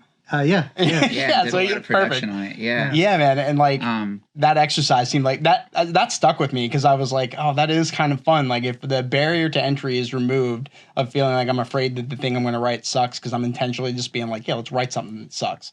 It's just cliche in all the ways I think it's going to be cliche, but somehow comes together in a way that isn't. When I'm coaching people, one of my favorite exercises to give is write a bad song. Mm-hmm. And every time I assign that, I try to take it on myself just to re-explore that idea. And so I was like, just gave that exercise to a guy who was over. He leaves and I sat down and I'm like, I'm gonna write this bad song. And I ended up writing a song that really hit. Something I wanted to share with you, Jordy, is I work with several artist coaches now because I wanted, if I'm going to be on the giving side of that, I also want to be on the receiving end of that. Mm-hmm. And one of the artist coaches that I work with was like listening to Mountain and just, for me, it's one of the most impactful things I've ever written. I love it. I can feel it. And she goes, I don't know. I don't buy it. There's something I don't buy about it. Yeah, it sounds too perfect. And I went back and I was like, you know what? I went back and I found the version that you first sent me where I felt like I could hear a lisp. Oh, yeah. Yeah. I went back and I found that and I played it and she was like, there it is. Really? She's like, that feels real. And then, I had, you played with the overall sound, but I also, in that process, went out and I like took out all of the, I want to say unique sounding things. And I made it better. I made it cleaner. I had more full vowel sounds and definitely anywhere where like there was an extra S in anything. I just like cleaned it all up. And I still think the end product was phenomenal. I'm so happy with where it ended up. It was almost like too perfect. Yeah. But I wanted to own that like somebody I really trust circled back and like heard that original one and was like, that's where it was. That's so cool. Yeah. Yeah. It's fascinating because I feel like it's easy to want to just make things perfect, but everyone's always like, did you know that in that one Beach Boys song, if you listen closely, you can actually hear there's somebody in the background that like messes that thing up. Or, if you listen to Blackbird, there's actually the metronome clicking and you're like, oh, that's such a quirky little unique thing that I'm happy it's there. But like when you're writing it, you're like, get that shit out of here, dude. Make this perfect. What are you talking about? yeah. Cut that out. Come on. What are you doing? Tune my vocals sharper, please. Oh my gosh, please. But in that artist coach's defense, like Mountain is a very vulnerable song. And so I think in that regard, it kind of plays better if you do have some of the vulnerability in the actual tracking aspect. Like, there's got to be something about that maybe sells it as more believable. Not that it's not, Yeah, I know. That actually is a great way to explain that. Like, it's like by making it more perfect, I risked less. Yeah. And the song's about risk. Yeah. Fuck. Yeah. So I have a question for the room. In this scenario, when I've accepted that as a truth, but I've also already released the song, what the fuck do you do, right? Yeah. Because I'm like, you just do like do like a reimagined version or something like that. You can. What's that thing you said on it? As long as you have the whatever number. The ISOC number. You could replace it, but I would just say like the Vulnerable remix or whatever. Like I would just do something silly like Mountain sad. that. Yeah. Sad Boy, BOI remix. Fucking yeah, definitely. Or like brand new, like would release like they would just put out like an EP that just says like 3 demos reworked or something like that, and it was all just like a voice memo recording or something. Cool. I think I eat that shit up. Seriously, Yeah. I love that stuff. When I hear like somebody revisit, and people love that when you essentially revisit something that's had this success, and people are like, I want to see him like acknowledge that and talk about it. I feel like if you did a maybe not re-release, so to speak, but some sort of like reimagination of that with that version, I would love that. I think that'd be great. I've already said that like in this realm, this would be like another avenue where a lot of artists could really kind of come together to collaborate, is if you have a friend who writes a song like Mountain, which is a piano ballad, all things considered. I hear it as like, this would be an epic rock ballad. I would love to hear this version rocked out. And so in the same degree that you might re-release it, I mean, if you are a rap artist, it's not uncommon to have like your original come out and then like it's literally out with a series of like 4 other remixes attached to it, as almost like its own EP. And so insofar as you could turn around and release a new version of it, it's just another way to smack the algorithm. It's going to have a slightly different feel to it. And I love the Deftones song Be Quiet and Drive, and I love the acoustic version that they did.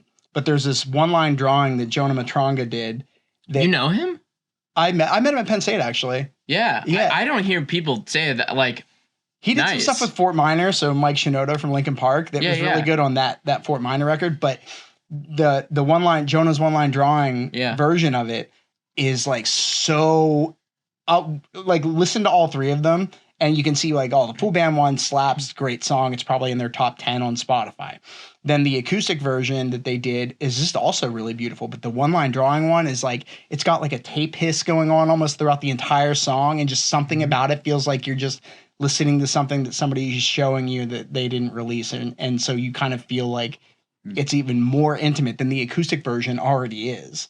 And so, yeah, I've long been saying basically since you dropped it that I was like, I would love to do a Relic Hearts version of Mountain, and then just like, you know, you'll get if you release the original, then you're getting the royalties or the publishing royalties from us from just releasing our version of it. Count me in to support you in that project.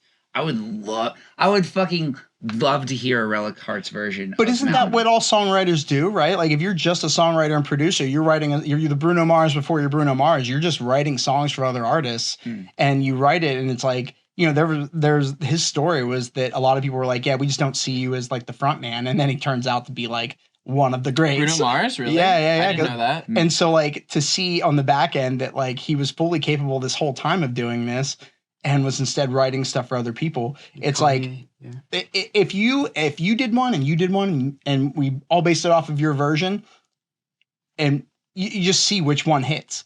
Like any one of them could take off because people may be more receptive to it in a different genre than the original version that you did. And so you just, insofar as you never know what's going to hit and what's not, it's just, there's nothing unsafe about playing the field and just putting out a bunch of different versions of it. I do remember you mentioning now that you're like, man, I just wish there was, you said something about the drums, like you wish there were more drums in it. And maybe that's like an opportunity to kind of, just reimagine the song a bit and see where it takes you there. Hell yeah. I'm really glad I asked. And also kind of like, you know, as we're like, I want to say like kind of really settling into this 21st episode, I'm like sitting here just thinking about something that someone said to me once, like when it comes to mental health and like creative blocks, it's like the trouble. It's that Scream movie where the person's calling the house, and finally like, you know, they call the police station back, and the police station's like, the call's coming from inside the house. And like, yeah. You know, and it's like all of this stuff that we've sort of been like, you know, circling here during this conversation. It's kind of like, why collaborate even in conversation? And it's like, because like, until I was like, what would you guys do? Like, what do you think I should do? And you had like 18 ideas right off the bat. And like, but for me, like the thought loop ends and circles with, I wish I would have. I wish I would have second guessed myself. And then it's just that like ends there, you know? So we didn't talk about this on the episode that you did, but I did want to bring up that the intro, the theme song for Collab or Die, Jordy wrote like the music for me, and I heard it. I was like, I thought it was just going to be like an audio tag for the intro of it. And I was like, oh no, I can actually just say the title of the podcast in this and sing it. And so then I went over to your place and I was like, I got this idea, and I tracked everything out, and you were like, can I add a few things into this real quick? And then you came over and there's these little top melodies that are in there, these little underlicks that are kind of a part of it that are like really, really interesting. And so the three of you, the two of you, the three of us came up with this. And I mean, to Rick Rubin's credit, right? Like we are always collaborating at all times with the universe. Everything is an influence. We're always ingesting new material and new production tips and new TikToks that are going to influence how we view our art and how we view ourselves. And so and we self-influence too. Because when you see yourself put something out that you didn't anticipate coming from yourself, we did the Legends Never Die cover. Jason was upstairs watching Netflix with Angel, and I was like, I'm going to sing this. I just need to tell me if I'm like, am I in the right range or am I just fucking this up? Because it's the highest I've ever sung, and it's more nasally to get to that higher note. And so I was like, is this it? And you were like, yeah, that's it. Now go downstairs and track it. I was like, okay. Then I ran back downstairs and I knocked it out, sent out the tracks, and then, it's out. I have a question for the room. Do you guys have anything that you're still like, I'm still a little nervous to do this in front of some people? And I just don't mean like, you guys are all very comfortable with each other, obviously, but I'm talking about like, you have like, your best friends in the room, and there's still something, whether it's musically or non-musically, that you're just like, ooh, I'd want to maybe be in my own little space where nobody can hear me. Try that one out. Whether if it's singing, if it's anything. Is there just anything that you're like, that's still one thing I'm trying to cross over the barrier of like, here I am, world. Like, what's your latest hurdle, basically? Yeah, what's your latest hurdle? I'm interested to see what you have to say about this, but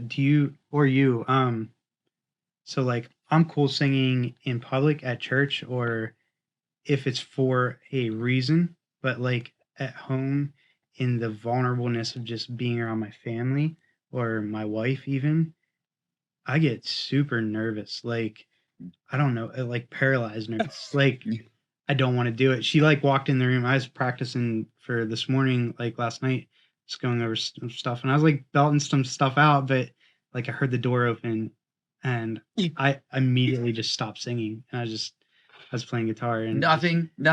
Yeah. She gets so bummed out. I thought you said something. She'll be at church or something. She's like, why can't you sing for me like this? Like, why?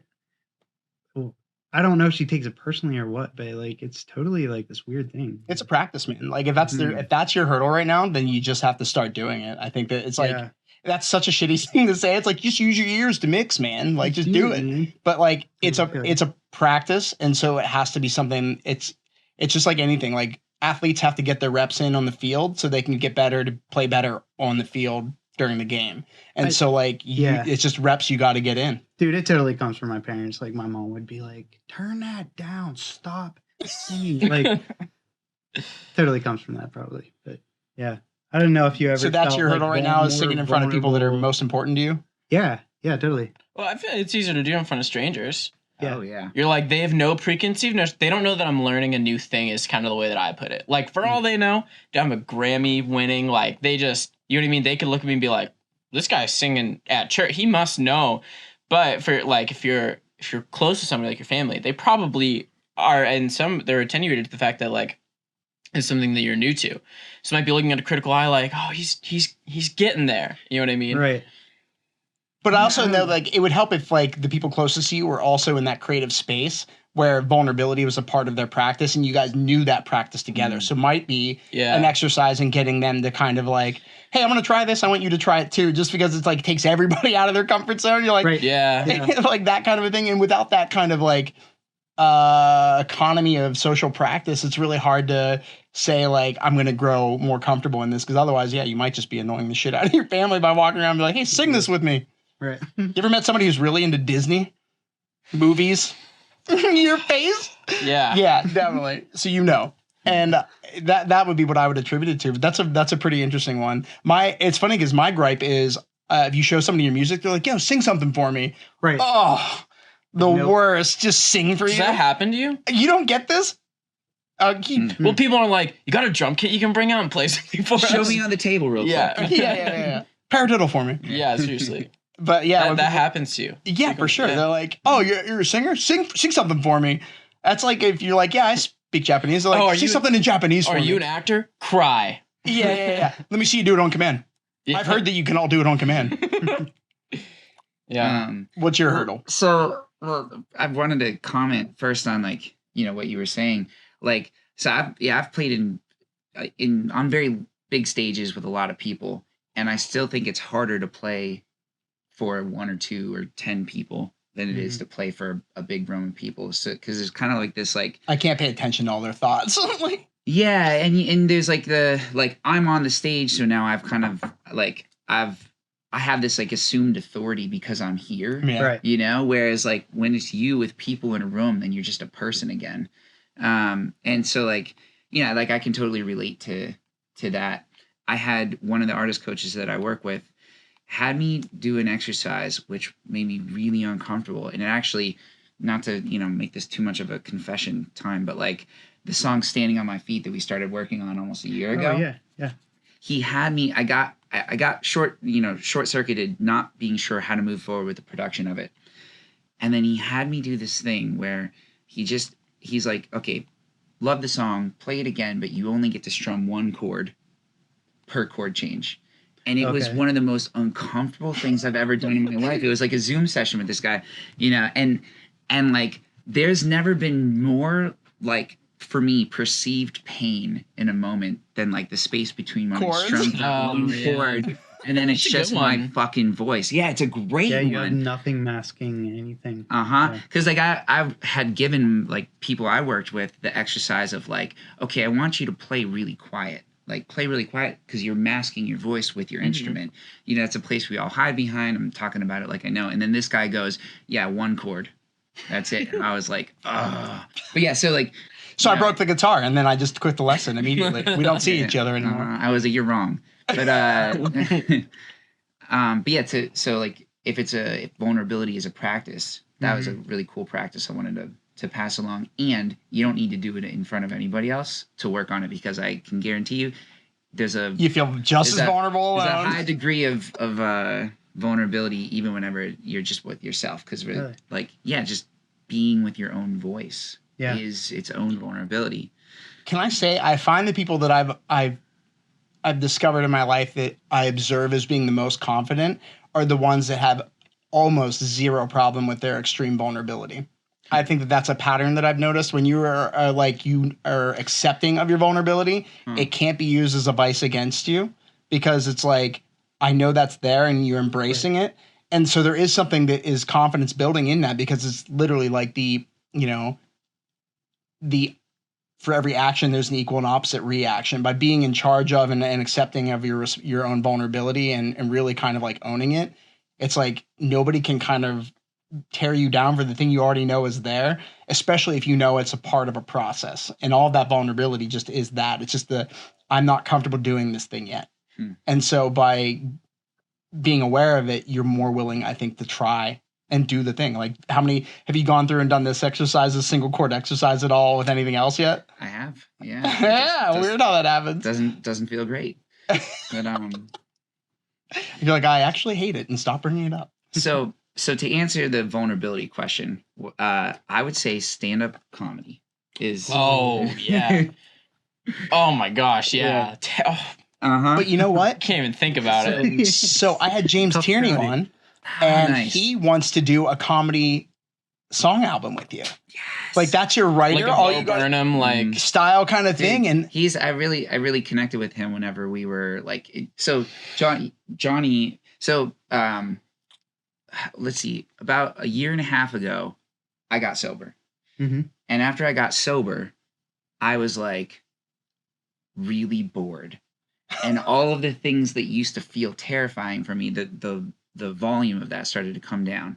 And so like in my artist career, what I've done is I go to the thing that's the most scary for me. If I get like the, oh no, I don't want to do that. That's the thing I go after. And just out of fucking nowhere, somebody was talking about stand-up comedy class, and I got that feeling in my body, and I was like, oh shit, I have to do this. Yeah. And so I did a stand-up comedy class, and I had so much fun. It was the scariest thing I've ever done as a performer, for sure. Yeah. And then I was talking to Johnny about it, and he came and he did a stand-up comedy class too. So we did this, together. Something that I think I watched your. Did you post that? I don't know. Did I? I don't know. But I remember stand up is always something that I wanted to dive into. Like being obviously as a frontman, like being on stage with a microphone is not the barrier to entry for me. So like it's just a matter of whether or not I'm confidently comfortable with the jokes that I've written. And I had no infrastructure in place to write jokes. So you were like, oh, this thing like helped me by putting me in the through my paces of doing it. You do it every week. You have to have like a minute of stand up, 2 minutes of stand up, 3 minutes, 4 minutes, 5 minutes. And after your 5 minute set, they do a showcase. You headlined our showcase. That's awesome. And like is hilarious. Like it's so good. And the fact that it almost kind of didn't actually piss me off, but it was like so frustrating to see how easily you transitioned into stand up through just basically utilizing music to move forward. Dude, it was just songwriting with a joke in it. And it was so good. I said, like when I got in there, I was like, I'm not going to lean into music. I'm not going to give myself that out The because crutch, I'm not going to take the crutch. And like week 3, I was like, but I had this idea, Yeah. I wish we had an really acoustic cool. here so I could have you play it. That's hilarious. Yeah. So that was your hurdle That's then? you were saying what's a thing in your life that you're like most scared to do in front of other people? I would say stand-up comedy. For Wait, sure. so this is like a class like you guys were? It was a stand-up comedy class. So like, I want to say about 10-ish people. And they took you through a structured learning process where you would get up on stage, and basically like the first time that I got on stage there, they were like, just get up and tell us a story from your week. And like, that was strange for me. Like, and then, Yeah, it accrues a little bit. it accrues. Yeah. Now go home and write a joke. And you're like, okay, fine. Come back and tell that when you get a 1 minute opportunity to tell jokes. And after you do it, you get some like criticism from other people that are like, it's all their interpretation. So you take it with a grain of salt, but you get some insight to what you wrote. And then you kind of get something to take home from it. And so then I was like going home and I would have something I'd been writing for like a week. And then the day of, I would come up with an idea of like, oh, this is actually just better. Like I'm going to flesh this out because I think I've got something here. Well, and critiquing other people as well. Like for me, the process of critiquing others helped me be like, I could see how what would be more entertaining for me had they written the joke this way. And then it helped me approach my material differently. Right. But I would say like, so, I have not pivoted into stand-up comedy as my career choice. That's what my 40s are for. But oh, you too? Nice. But it really impacted like my comfort level on stage. So I'm like, like for example, last night at the show being like, I noticed you started telling more jokes on stage. Like you are saying things that are fucking hilarious, like on stage. I don't think I ever would have been like, live music is like, it's like a pyramid scheme, Yeah. Like I'm like, this might not go well, but I have the experience of telling a joke I thought was hilarious and it bombing. It was so uncomfortable. Yeah. But now it's like, so good for you though. Yeah. And you have to eat so much shit in stand up because it's like you're always just trying shit. Like that's what's great about it is you're never gonna feel good about it until you've really ironed it out. Well, I mean, I feel like it's like a not that I've done that, but I feel like it's like a teeter-totter where you're like, ooh, okay, that was really good for me to experience. Like the teeter-totter's bending, but like I'm gonna recover from that and be a better person. But then every once in a while you get an experience where it flips over and you're like, no, I'm never doing that again. Like that was too traumatic.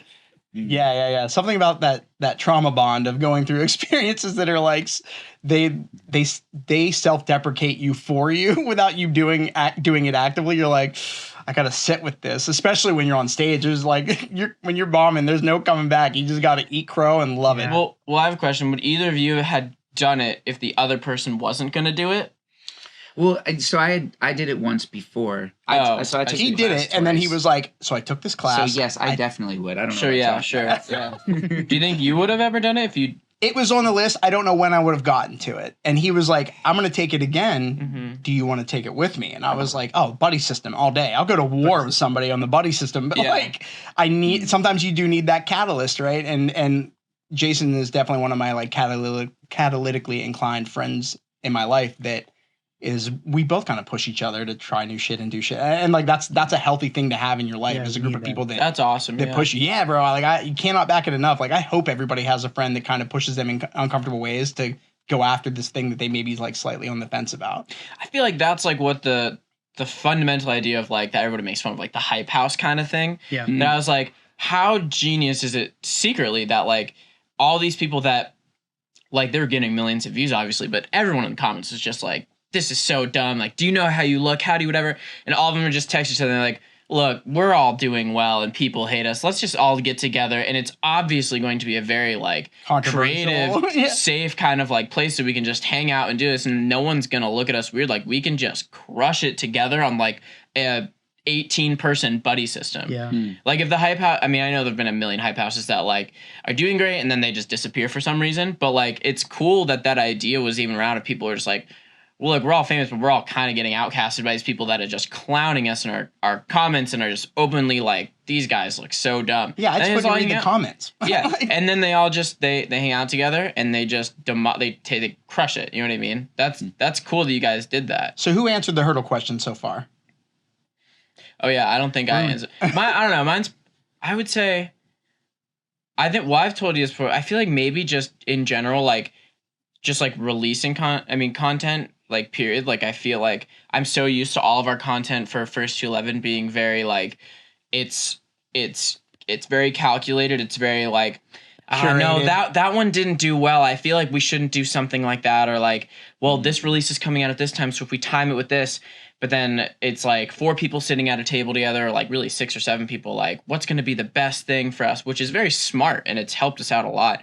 But I think that when I make stuff, my hurdle is like showing it to 1 million people and being like, is this good? Are you lying to me? Should I actually not put it out? And then they're like, why does it take you so long to like put something out? And I'm like, dude, because like, is it good? Is it not? Is this going to be another piece of something that somebody just like scrolls by? Like, nah, whatever. So I don't know. Sorting out good and bad ideas, maybe. Is this for your Concrete Castles project or like you doing solo music? Yeah, solo. I mean, sometimes solo music, sometimes solo videos, solo anything. It's easier to be judged in a group of like within a group, because not all you, and just all on you. Like you're stupid, not your band stupid. You know. Sure. Well, and with the group, you also you've locked into like you guys have a polished product even before it goes out the door. So like if it doesn't go well, it's easier to write it off as like well, that one just didn't hit, as opposed to like, what about me was the reason why that didn't work. Right. Yeah, absolutely. Yeah. Have you ever heard the term kill your babies? It's basically like people that treat everything that they do like it's their baby and they don't want it to get hurt or like be criticized or like look poorly upon them or whatever because it may not reach some metric of quality or success or whatever.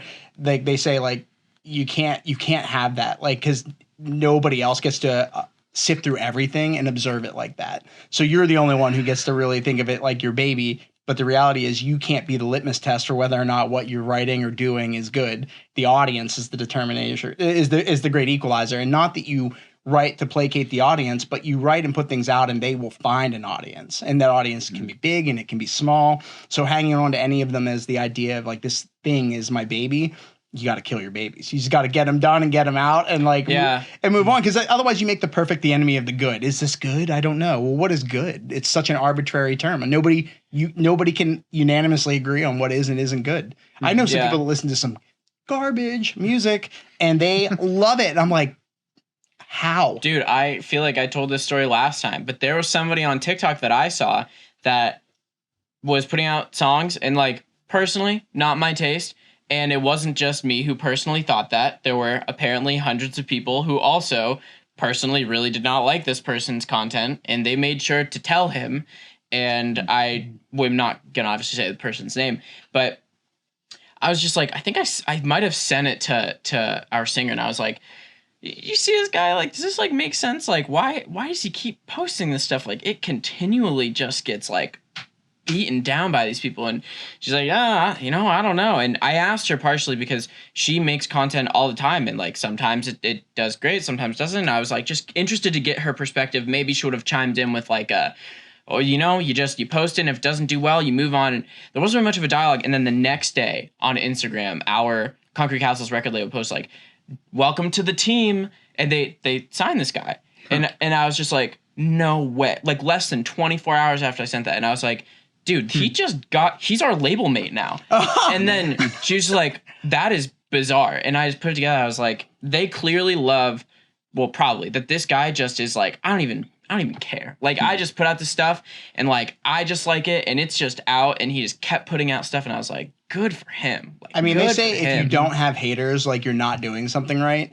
And there is an audience for a genre of things in general, music or otherwise, that I've known as irritainment. Like it irritates people to watch it, but you can't stop. It's like a train wreck, and you're like, I gotta see this through. There's a couple rappers on TikTok that I follow for that reason. And see? And so some people love to observe it, so that's the audience. And so like you're looking at it like, I would never put this out, and they're like, all day today, all day. 2 more tomorrow. I don't even know if it's on purpose, to be honest. And I talked with Ryan about this, who he has a son who's 7 years old. Who is killing it right now. Dude, in like less than 2 years, like over 100,000 followers. Just, I mean, he's just great. Like can play the Sweet Child of Mine solo, just shreds. He's so good. He's so funny too, though. So, oh my gosh, he's amazing. The kid is just killing it. And we had this talk the other day, and he was just like, gosh, I'm so on the fence about, do I just like, I'm one step away from making the caption like best 7-year-old, what he'll just say like, he just teeters like 7-year-old plays Sweet Child of Mine. So he's like, oh, I feel icky. I feel icky. And I'm like, yeah, I mean, look, I get it. But like they do well.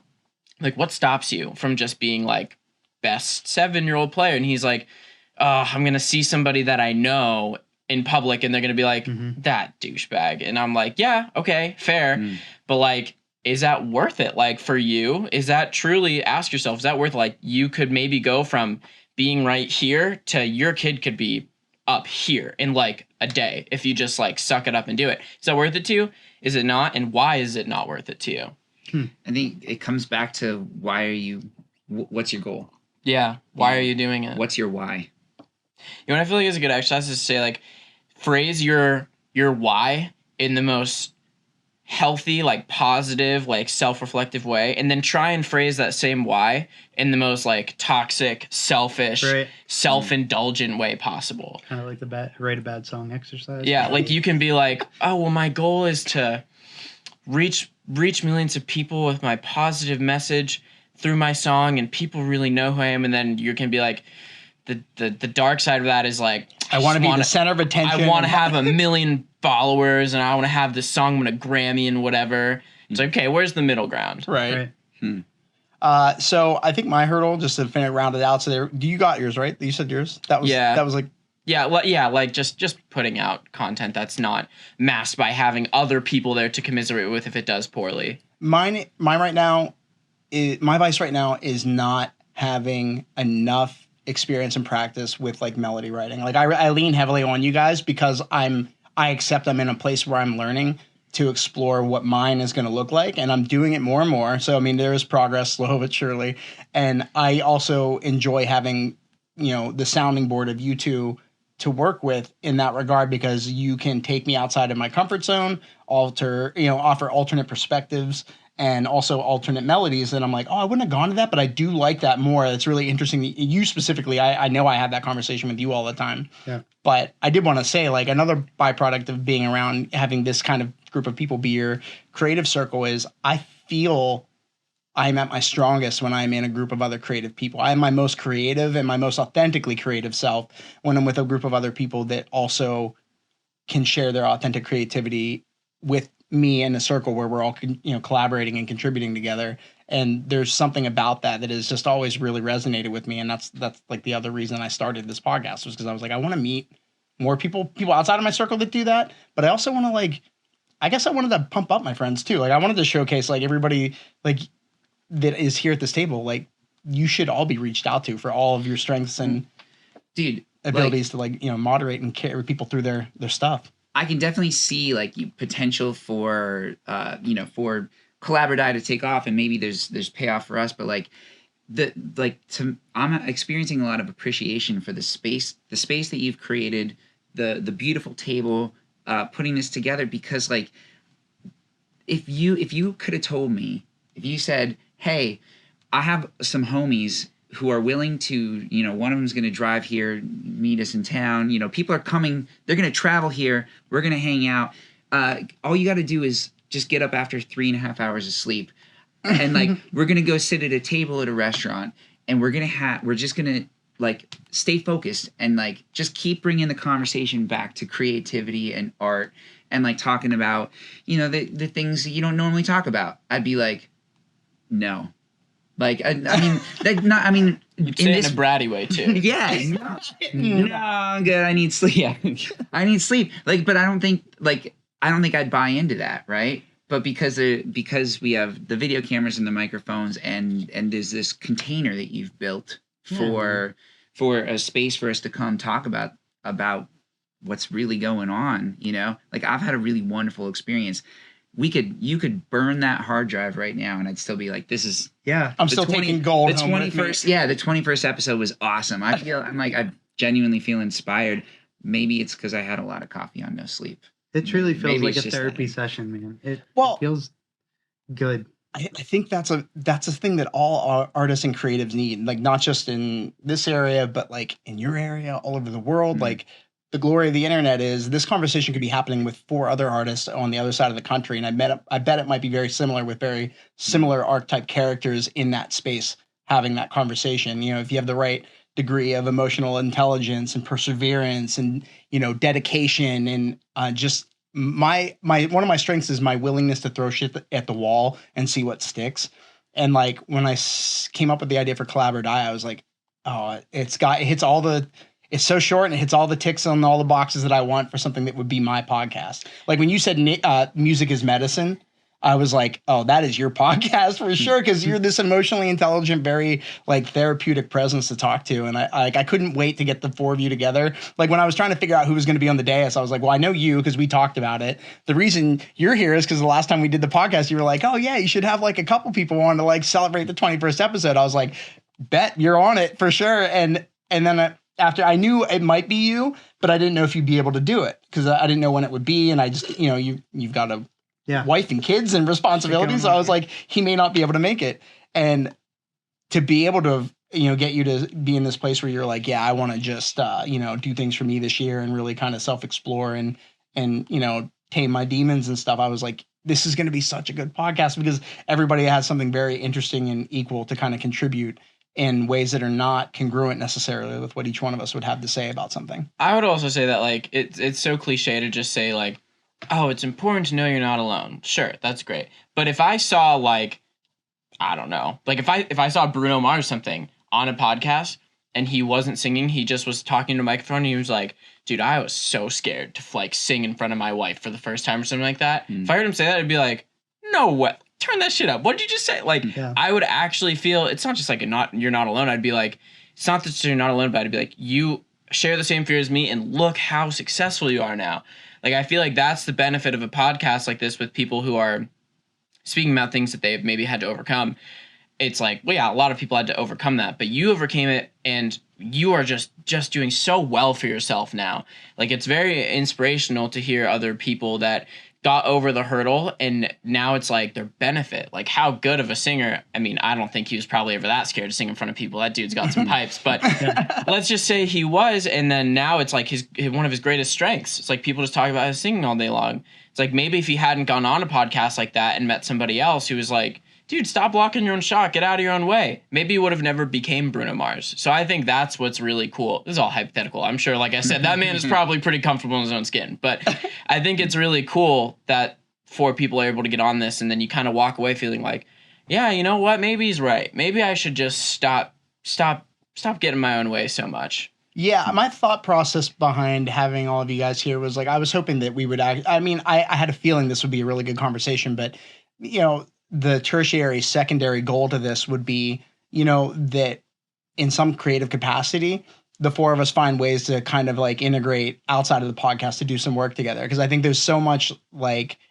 to benefit from each other, you know, to just like collaborating with one another in whatever ways. Even like for you and me, it was just a bunch of bullshitting. We were just you're like, "Yo, what do you feel about this?" And we just started talking back and forth. Yeah. And like, it was so easy to like gas you up because I'm like, I look at you as like, you're young and you've got limitless potential. Like you're so dedicated to your current crafts and you're willing to explore others. That's a recipe for success. Like that doesn't dissipate, you know, your ability to, that doesn't dictate that you will then find value or worth in what you're doing. Like, you know, you're saying like you said on this thing and kill your babies, dude. Cause like you're going far. Like I can't wait to see where you are in 5 years. It's going to be insane. Where do you hope to see yourself in 5 years? Like, let's say we revisit this and the Collaborate podcast overtakes Joe Rogan or something like that. Right. I wish. And you just look I back. just want to go on Joe Rogan's podcast. I would say, I mean, okay, so I've got an Emmy already. I would like to have a Grammy.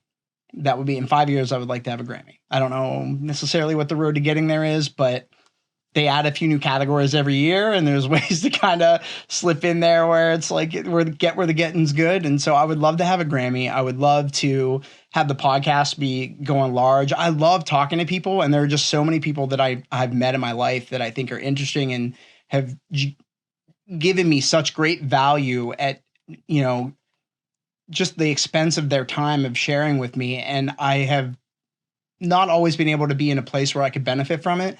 But I find more and more as I get older and closer towards my comedy only career or my country career, if I go that route, I just really enjoy what I can learn from people. And like, you can't learn everything from everybody else. Sometimes I've got the old classic trial and error method and trial by fire method of learning things, but I would like to see the podcast grow. I would love to have, you know, more artists, more entrepreneurs, more like people in different industries discussing how they kind of collaborate with their other industries or like parallel industries or, you know, even just internally within some company or whatever. And I would love to see Relic Hearts doing more festivals and one-offs. Like I'd love to play Rock on the Range. I'd love to do, you know, I've got some like bucket list items of things I'd like to do. And I want to do some like next level music videos for these new originals that we're working on. And I just want to keep growing. I'm happy as long as I don't feel like I've allowed myself to grow stagnant. And I think it's really hard for me to do that when I'm constantly doing the podcast has actually been really helpful in that regard because it's forced me to add an extra thing into my workflow that is not necessarily conducive to keeping good timing on everything else in my life, but it is so therapeutic. And I feel like I'm getting this is something I feel like I was always supposed to be doing. And I just didn't know it. And then, it starts as an idea and you maybe had a podcast idea. I was like, cool. It took me a year. About like a month ago was the year to the day that I came up with the name. And then I ordered my sign on Memorial Day weekend because Ramona from Ply Bowls gave me a discount code for the company where she got it from. And I used it to go get the Collab or Die sign. Do you remember me sending you a message a few times where I was like kind of like, I'm going to buy that sign for you. Yeah. I'm like, I'm going to buy you that Collab or Die sign if you're not going to buy it for yourself. And you're like, well, hold on. I'm like, yeah, I know what I want it to look like. I'm like, okay, we'll see. Yeah. And then it got to a point where I ordered it before and I had it last summer. And so like, I was literally like constructing the backing to it and the hanging and everything. And then I was like, all right, when am I going to start filming episodes? And then you were the catalyst for that, man. Like we started doing them in November. I didn't release until March. So like a good period of my first few guests, like the timing was so far behind. Like I was talking to Aeneas Hawkins on my third episode about Penn State maybe going to the Rose Bowl, and we went and we won since then before like I'd had the episode out. So it was just kind of comical. So that's where I'd like to see myself grow to for sure. Why do you think it's so difficult then why do you think it's so easy for other people to just be like, yeah, sure, put it out? Because I mean, like you could make an argument for two things. You could say one, well, if they're that willing to just tell me to put it out, they maybe don't see the vision that I have. Maybe they're just like, yeah, put it out. Who cares? I'm sure it's great. And it's like, no, you don't get it. Or, I mean, take stock of the people that are saying it. I was getting gassed up by somebody that I trust, and I see you hold yourself back, and you hold yourself back, and I saw you holding yourself back. All of you on the back end of releasing things, I'm like, hell yeah, you guys are fucking killing it, just by nature of what you're doing, not by necessarily the metric of success that you attain through doing it. I'm like, if you've put your art out in any capacity, you have succeeded.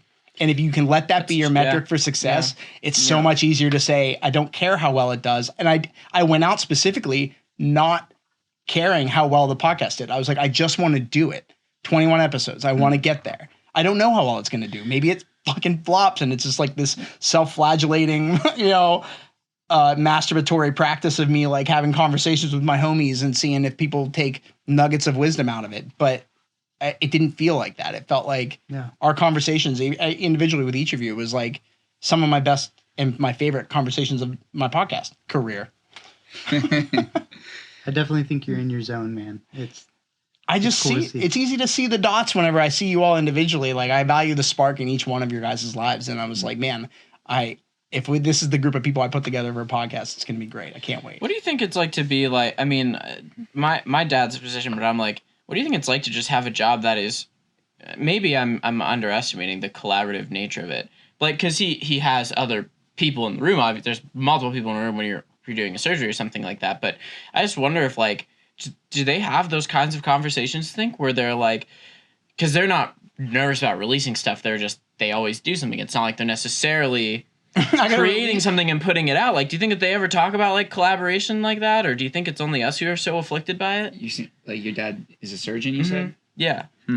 I think it's it's just probably more like building the business and like, is he going to be able to sustain it? Or I don't know. I can't speak for him, but like, I think it's just different conversations. Yeah. I think they may have a different realm of conversations that take place that maybe in some capacity share parallels with our world. And I think that is just hitting built into those the goals nature of of like things. making the thing work. And yeah. I mean, yeah, but like there's sort of there's like a specific end goal in that scenario where it's like there's a need. People need heart surgeries, and you've been hired to do this heart surgery, so go do that heart surgery. I feel like in an art, I mean, maybe they're like, I don't know if I'm gonna be good at doing the heart surgery or not. Like I could see maybe there's insecurity in that space, but like I feel like the art, like in a field where defining your own success is like so wide open, I think that's like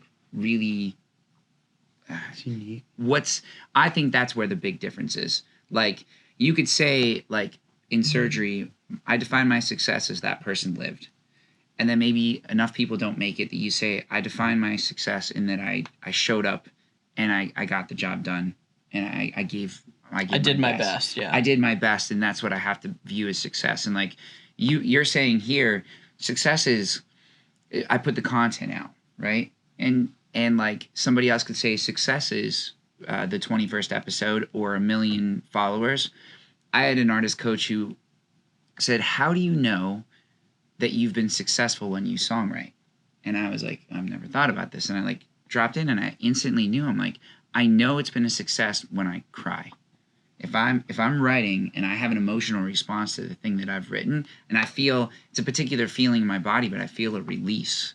And usually there's some version of tears. Sometimes it's the guy thing where I'm like, blinking it back. Get back in there. Yeah. What are you?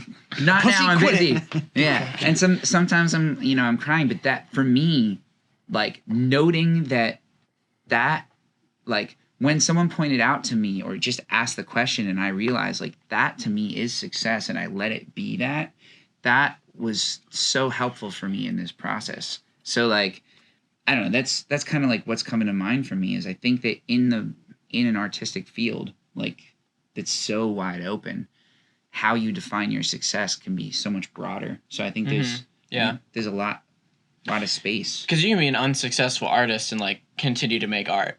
If you're an unsuccessful heart surgeon, probably not gonna have a job for very long. Different metrics for success. Other right? people are very much good at telling you what's successful when you're cutting people open. But yeah, there's no interpretation. Nobody's like, I just actually really like the way that he did the heart surgery where it was like a little weird, and like I kind of felt strange when it was wonky, but a it little still fucked up worked. afterwards. Yeah. Jordy, I know you got to get going here soon, but before we wrap, I wanted to read this poem by William Ernest Henley that I heard Coach Spencer he was the defensive coach for Penn State for a couple of years before he went to the New York Giants. he said it in a way that was so powerful that I literally took the clip from Penn State whenever I left there. And I was like, I need to have access to this for the rest of my life because it is so powerful the way he presents it. I am not going to present it that way, but I will happily play it for you after this podcast. But I wanted to read it. Yeah. And I think it kind of covers a lot of what we've discussed in the podcast so far. So it goes, out of the night that covers me, black as the pit from pole to pole, I thank whatever gods may be for my unconquerable soul. In the fell clutch of circumstance, I have not winced nor cried aloud. Under the bludgeonings of chance, my head is bloodied, but unbowed. Beyond this place of wrath and tears looms but the horror of the shade, and yet the menace of the years finds and shall find me unafraid. It matters not how straight the gate, how charged with punishments the scroll. I am the master of my fate. I am the captain of my soul. And I feel like everybody that goes through the journey that we go on, collectively together, it's important that we find that true north for us in our ship, because we're all just trying to write our own ships, get them going in the direction that we want to go. It's the best you can do is like, that's the way I want to go. And it's only ever right now. And it changes and evolves and all of this stuff. But I really felt like that. We were saying something earlier and it just made me remember that. So I wanted to pull it up and that's nice. I wanted to read that to you guys. And I want to thank you guys for being my 21st podcast episode. This was even better than I imagined. And I already had good feelings. Or something? No, I thought cake. you were going to get a cake. It's your guys' job to bring the cake. You're supposed to surprise me with the cake. Is there a cake out there? There's no cake out there? Look under your seat, buddy. Yeah. What percentage did you say of podcasts that this puts you in? I think it's like the top 5%. It's like of the millions that come out or whatever, 80% stop after like the first 3 episodes. And then of that remaining 20%, like 70% dip off after the 20th episode. So whatever. So that was why 70% of 30 is. So what's your next benchmark? Beat Joe Rogan. I heard him say, I think somebody was on there one time. They were just like, you have the #1 podcast in 96 countries, and that's better than having the 96 most popular podcast in the most like podcast. Somebody said that. I listened to that podcast. Yeah. That's pretty crazy. So good job. Congratulations. That's awesome. And that might be totally full of shit. I saw it on TikTok. Who knows? But I got the 21. 70% of statistics are bullshit. Yeah, for sure. Which percentage am I in? Yeah. Yeah, guys, thank you so much. Do you guys have anything coming up or like final thoughts? Just one real quick last round. Like, do you have anything coming up you need to talk a shout out or anything? Or new Concrete Castles videos out. Smile just came out recently. I cannot personally take credit for the video, but the video was very well executed by the guitar player in Concrete Castles and the kind of like video director for First to 11, and they did an amazing job on it. So go check out the Smile music video on YouTube. That would be what I would say. Perfect. Oh, yeah. Nice. Congratulations. Yeah, I have been really doing a lot of work in the artist coaching space, and we're getting ready to update the website and start to really market and promote that service because I've really found a lot of joy in that kind of work. So where can people sign up? Where do they email? What's the website? Valley Song Lab, or they can find Jason Olcese on any, that's OLCESE, on any platform, and reach out, because I love working with people, and I get to go on this kind of journey, and similarly to how we felt like we were all kind of like learning here in this space, that's the journey I get to go on in that space. So I've fallen in love with it, and that's the thing that I'm going to be doing more of. So awesome. Yeah. And again, Jordan Krepps' email is Jordan. Well, actually, I want to shout out Brozania LLC, and just give a shout out to Aaron Crossan and all the work we're going to be doing in the future. I know he really wanted to. He's like, Jordy, tell him I want to hop on the podcast. So, if you ever get an open spot sometime, I'll have to have you both on so you can talk about the journey you guys are going on together. I'd be really. Actually, I want him to go solo. I'd be really interested to see. That'd be fun. So where can people contact you? You can reach out to us at hello@brozania.com or jordan.krepps@gmail.com. We're just trying to really push this thing off the ground. So. Yeah, for sure. And then obviously, if you're listening, subscribe to the podcast, like and share it. I don't have a website for it yet, but I mean, you can find it on socials at Collaborate Podcast. And yeah, guys, cannot thank you enough. Yeah. Thanks so much for coming on. Great meeting both of you guys too. Yeah, man. It was very fun. It's been awesome. I'll see you guys again in the future, I'm sure. Oh yeah. Awesome. That's a wrap. Sweet.